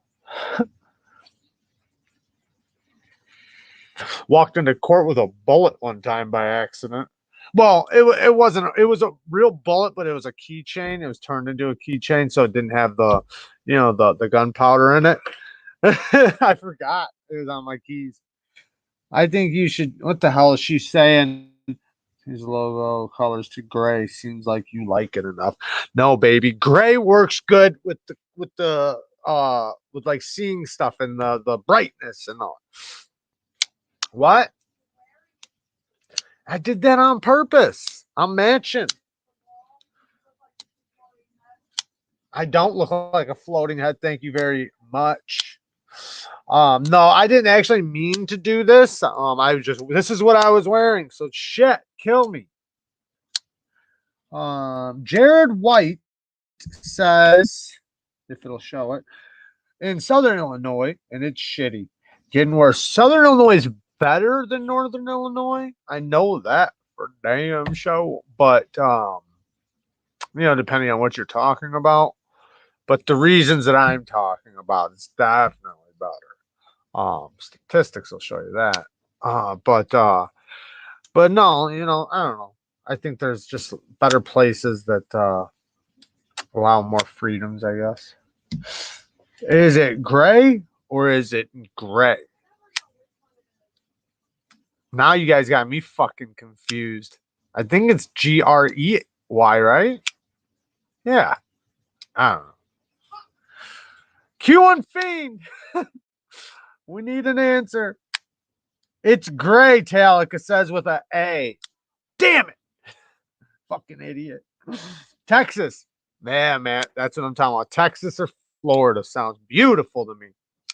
I got family in Mississippi. I got family in Florida. Kara's got family in Texas. I got friends in Texas. 150 Shades of Gray, man. Yeah, you like that?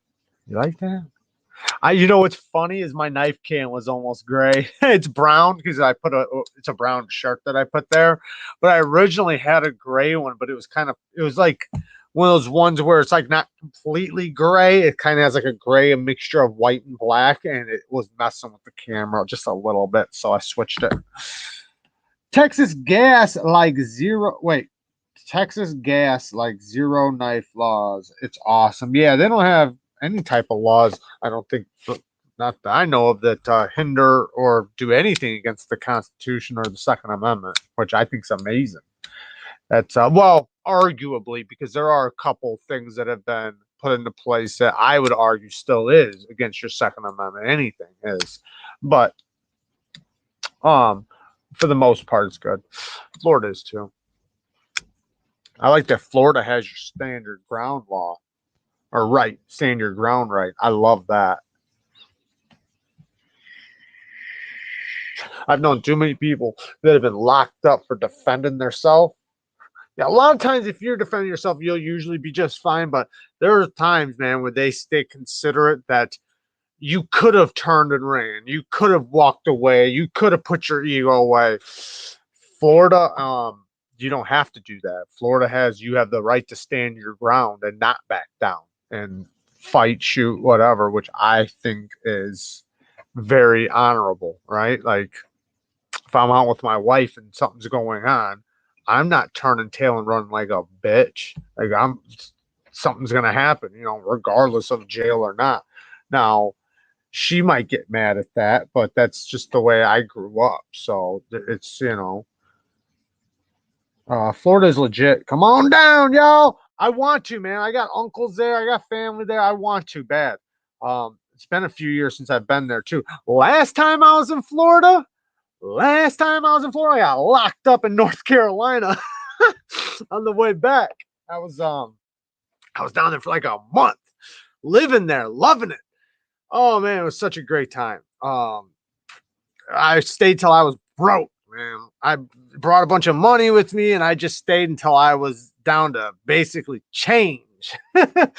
And I had just enough money to make it back. And on my way back, I wanted to go through the Appalachian Mountains. So I was going through, North Carolina. I was taking the long route. I wasn't taking the short route. It was a vacation. It was a badass vacation. And it was like my first, I had been on a bunch of vacations, but this was like my first real, vacation like that. I mean, I've been on a bunch of vacations, but this was awesome. Anyway, so stayed in my uncle's condo for over a month. like well over a month. Everybody that had went down there had already been back for weeks, and I was still down there with a bunch of people, friends, a couple cousins. On the way back, though, I didn't know my license was expired. Did not know that, and got pulled over in a tourist trap. If you guys don't know what a tourist trap is basically where people from out of town are always going to be there, and if you're from out of town, you're a flight risk. So if you're a flight risk, like I was, this spot where I was, no matter what, you're from out of state. Like it connected to other states. So everybody was from out of town. And everybody that I was in jail with was from out of town. And all of them had been locked up like 2-3 times there. They said every time they drive through the town, they wind up getting pulled over and arrested because it can be the smallest thing. Something they hear is like it's nothing. Like it's literally a ticket. You're going to jail there. That's the way it is. And you're not getting 10%. Like here, we don't have bail bondsmen in Illinois. You can sign yourself out. So if you go to jail, you can either one, wait to see the judge, or you can sign yourself out and then you got to show up to court. When you're a flight risk, they don't allow that because they don't think you'll come back. So I wound up getting arrested and fucking wound up being like $5,000 for me to get out. And this place was crazy, man. I never seen this was like Chainsaw Massacre type of house. I didn't know what was going on. First off, right when I got arrested, I'm in the back of the car. The fucking cop forgets what drive and reverse is. He's like looking back to go in reverse. He starts driving the other way. The car sounded like it was gonna fall apart. And so when I get there, we're pulling up, and it looks like a house. Texas Chainsaw Massacre house. That's what the jail looked like. And I'm like, oh my God, this fucking guy's got me at his house. Like, what is going on? I didn't know what was going on. But then after we got in there, it's a jail, but small town. But the cell was a 12-man cell. Okay, a 12-man cell. So everybody's together in one cell. They do the same thing here, kind of, but you wind up going to different cells. So here we would call like that the bullpen, where everybody comes in, they sit there till they go to their own cell, or a adjoining cell, whatever, like with one person. This wasn't a dorm, so it wasn't like that. It was just one giant cell with a bunch of 2-tier bunks. So one, like bunk beds. And there was like 20 people in there. And so everybody's like sleeping like in craziest positions and places. And it was stacked. And the guards were freaking out, saying that they were going to call the the fire marshal, whatever, to come down there because the cops kept arresting people and bringing them in to the point to where they had no place to put them. And it was hazardous. And they, said that like if they did come in there, that they would get shut down because you're not allowed to do that, right? Like if it's a 12-man cell, 12 people can be in there. That's it. But no, they don't care about your human rights. And they were just stacking us up. Now, I will say the one good thing, maybe two good things, was that they let you smoke. So you could have cigarettes and stuff. But I was in there with this one guy, man. He was coming off of shit. He clawed his skin off. He had fucking no skin on his arms, clawed the skin off his face. And this is a guy I'm in a cell with, along with 19 other people. And everybody's from out of town. And they kept saying the phrase, you come on vacation, leave on probation. So when I was there, but when I first got in there, and they cuffed me to a chair, which was weird because it was a plastic chair. I could get up and run with it.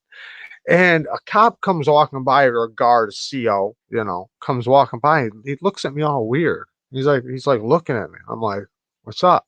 He's like, why are you cuffed to a chair? I said, I don't know. I figured this was standard fucking procedure with you guys. Like, I don't know. Why am I cuffed to a chair? He's like, I don't know. I've never seen it before. And he just walks off. I'm like, what the fuck is going on?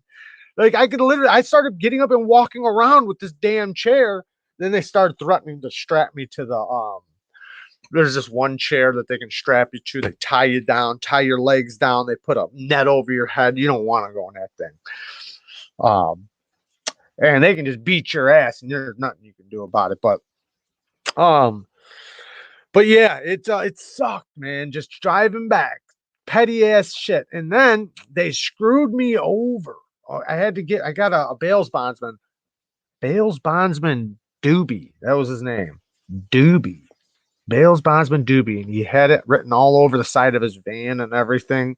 Um, you know, sounds like you're smoking a joint or something, but that was his name, Doobie. So went all the way back down there to go to court, so I didn't have a damn what's it called? I can't even think now. I got a brain fart. So they didn't have a warrant. So I didn't have a warrant. I went all the way back down there and they screwed me over. So all this money paid for a lawyer, bails bondsman, all this stuff went all the way down there. Everything was supposed to be all cool. Get in there and the judge says, oh, your lawyer didn't show up. Well, then I wound up finding out later on that this was a system that they do to out of towners, the bails bondsman and the lawyer, like friends, because you get your money back after you plead your case, if you're innocent or whatever, or if it gets dropped. But if you fail to appear, then they get to keep your money. So when I left, now I have to come back again. I have to come back all the way. Thank you, Zach. I had to come all the way back, 14 or 16-hour drive. And dude wound up calling me, never talked to him, and I'm calling him constantly trying to figure out my court case, what date, what this, what that, never would answer. Then finally he answers and says, you got a warrant, you didn't show up to court on this day. I said, I never talked to you, never told me there was a court date, you didn't show up to the court date, remember? And so I told him, I said, you didn't even show up to the court date. And he tried to lie to me and tell me he talked to my dad or something like that, which was bullshit. It was all lies. It was all just a setup to take my money. Now the times pass, so I don't have a warrant there no more.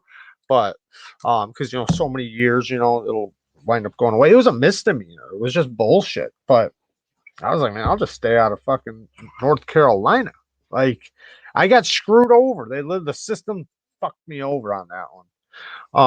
All for an expired license by like 2 days. Similar. Chris Wolf says, boy, oh boy, bringing back some memories. We have similar experiences for sure. Haha, not funny then, but thankfully can laugh at them now. Yeah, that's so true because it was not a laughing matter at the time. I'm in the middle of nowhere, no family, no nothing. I don't know nobody. And a lot of money to get out. And I thought when I went in there, I literally was thinking like, here, I'll sign myself out, slap on the wrist, whatever. Nope. Even the guys in there were laughing like, dude, you ain't going nowhere. Dude was like, this is what scared the shit out of me. Dude told me, he's like, man, I've been in here for a month. He's like, and all I came in here for was a 1/4 ounce of weed. And my eyes were like, what? Like, the fuck are you talking about? Like, because back home here, you would get a ticket. If you did you would get arrested, but you would sign yourself out. You'd be out within 3 hours, maybe 5 or 6 hours, but you're not living there for that. And so to me, that's why they were like, yeah, man, this is a tourist trap. They do this to everybody. Like, it's just for money, It's like, damn, man, fucking getting extorted by the cops again. Virginia is the worst. That's why I moved to Texas. No more problems since I got here 4 years ago. That's awesome.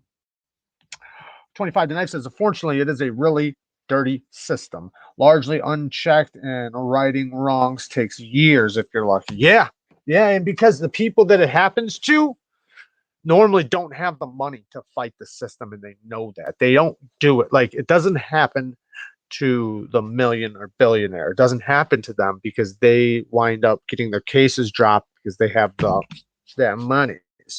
But the people it does happen to don't have the money to hire a lawyer and fight the system.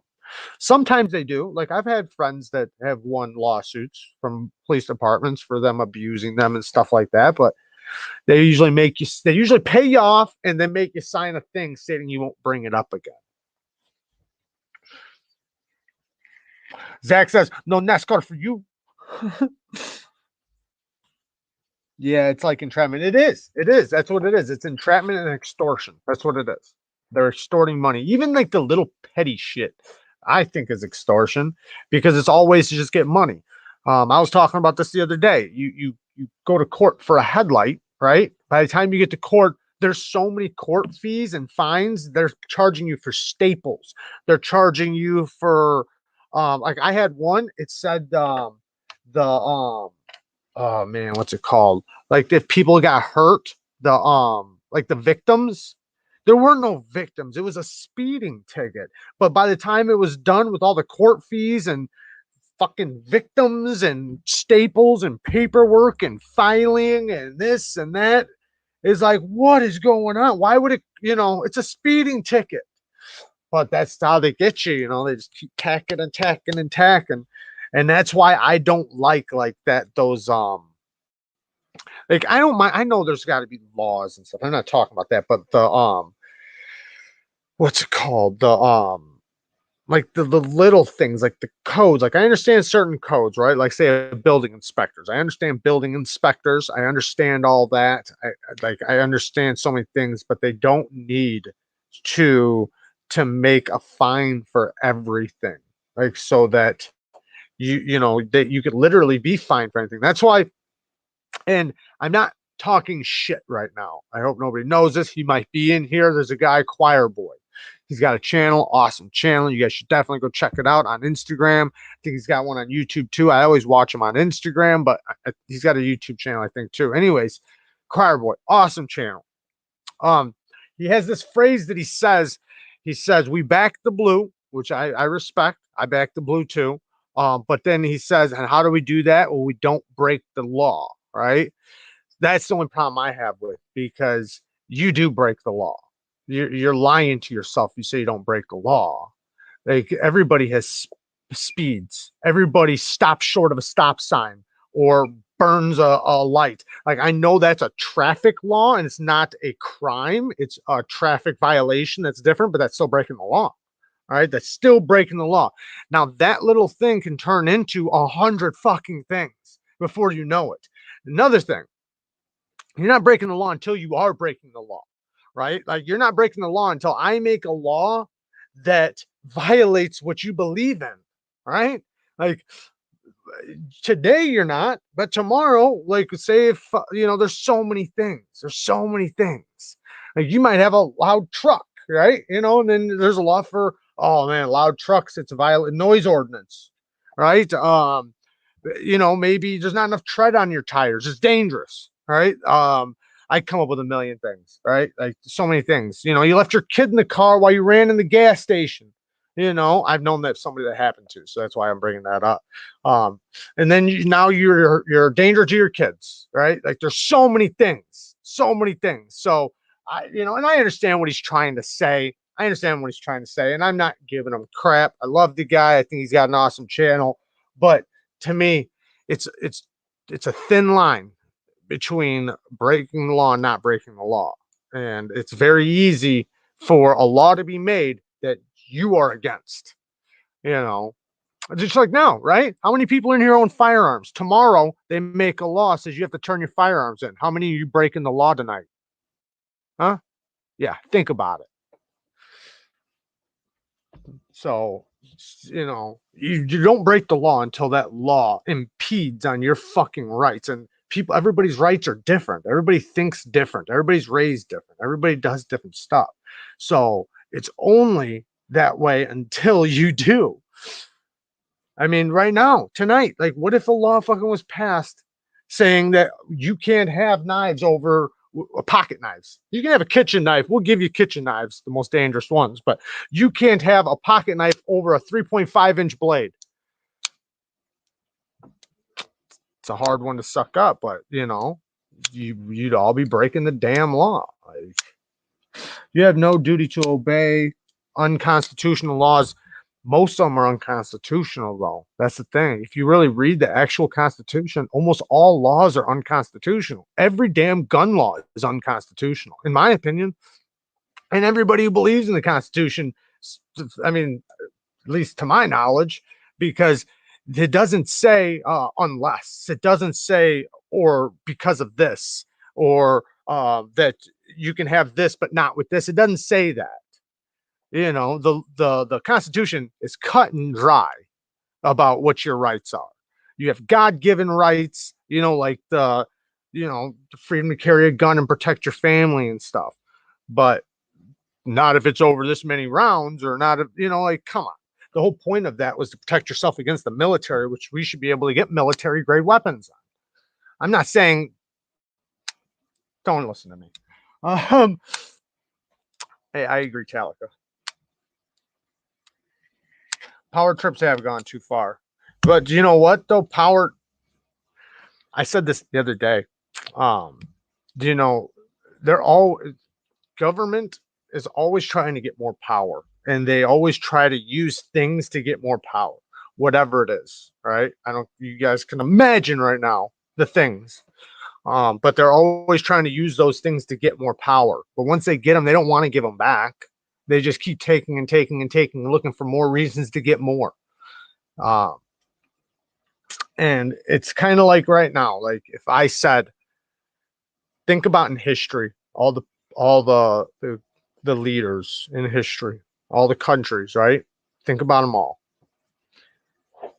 All the ones that were trying to stop freedom of speech, or trying to silence people, trying to take guns, and trying to basically impede on your rights. Like, let's just say guns. Let's just say guns and speech. All of them, were they ever on the right side? Think about it in history. None of them. They were always the bad guy. And I believe that's still today. Because it's never happened in history where it was ever the good guy. It was always the bad guy. It's always the bad guy that's trying to silence the people, stop them from speech, or certain things to say, and trying to take the guns, trying to stop freedom of movement. And like, you can't go here. That's always the bad guy. It always is. That's why I don't want to be on the bad guy's side. You know, in history, you know, in 100 years, you know, it'll come out in the wash, and you'll find out what side you were really on.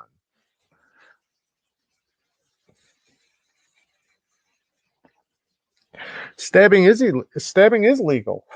It's legal as long as you fuck with me the wrong way, and I'm in the right place, like my house or something. It's only illegal. Like, certain things, they need to be illegal, right? Certain things need to be, you know, like, obviously, but that's already true, right? Like, you could say gun laws, right? Let's just go to guns for really quick. Gun laws. It's already illegal to shoot somebody, right? But people still do it. So what do you think making that gun illegal is going to do? It's already illegal for that person B to shoot person A. It's already illegal for that, unless it's in self-defense. But it happens every day still. Taking away the gun, saying you can't have it, right? That doesn't do anything but stops the law-abiding guy from carrying a gun. Because the criminal's still going to carry a fucking gun. He can't carry a gun probably anyways, but he's still carrying one. It's already probably illegal for him to carry one, but yet he still does. So now you make it illegal. What happens? The guy who actually abides by the law is the one who gets hindered. He's the one who doesn't have a gun now. He's the one who can't protect his family. He's the one who gets screwed over. And they know that. They want that power over the people. They need the people wanting them for power, you know, or wanting them for help, I should say. They always want the people needing them, because the more you don't need them, the less important they are, the less money they make, the less money they can suck a lot of you, you know, with all these bills and shit.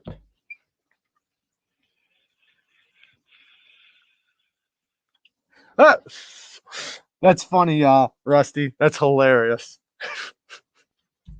There's been a lot of people that have shot people, though. My dad shot my karate teacher. That's a story for another day.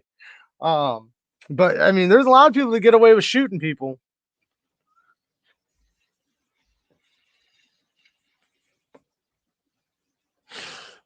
They never do follow your law. It's always, and we for not. I guess we probably don't, but majority of people forget they work for us.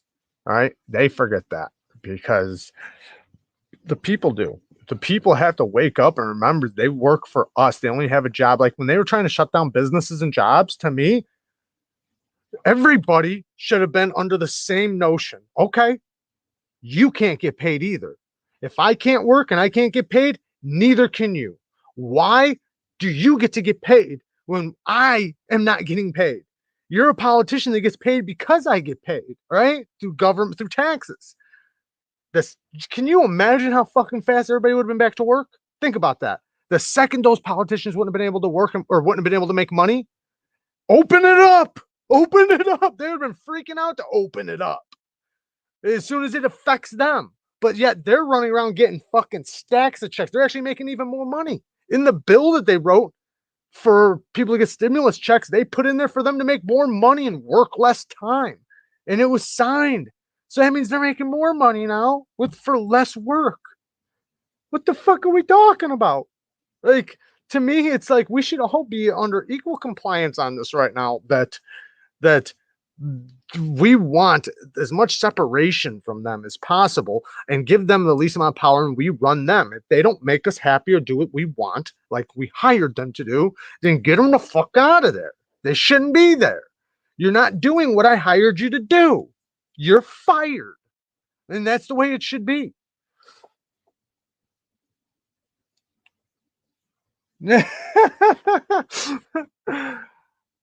I mean, like I said with the businesses, if you're gonna like, I think Joe Rogan said it really good. I think it was him.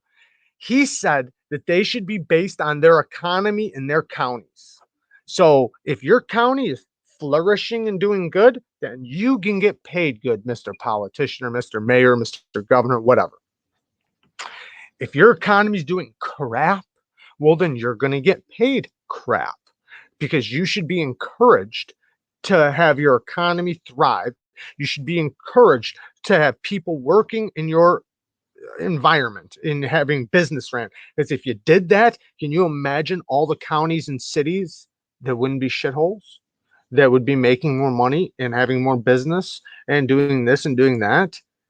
They don't, because why do they care? They don't care. They get a check either way, whether you make money or not. I know what you mean. Oh, what time is it? I think I've been ranting a little too long. I know it always gets crazy towards the end. We got cut off for a little bit. So I love you guys. Thank you guys for everything. Thank you guys for the donations, for hanging out with me. You guys always show up to the lives, and I appreciate that. There's 30 people in here, and probably half of them, half the people left are like, man, I'm not listening to this shit. It's all right, though. Thank you guys so much, man. Jared lost track of time. He did. Well, I seen it, but I knew we got cut off, and it fucked me all up with time. I love doing these, man. I enjoy these. I really enjoy doing the lives. I wouldn't do it otherwise, and thank you, 25 tonight. Peace out to you and everybody else. I enjoy doing these, and I got one tomorrow that I'm doing with Alex. Well, shout out to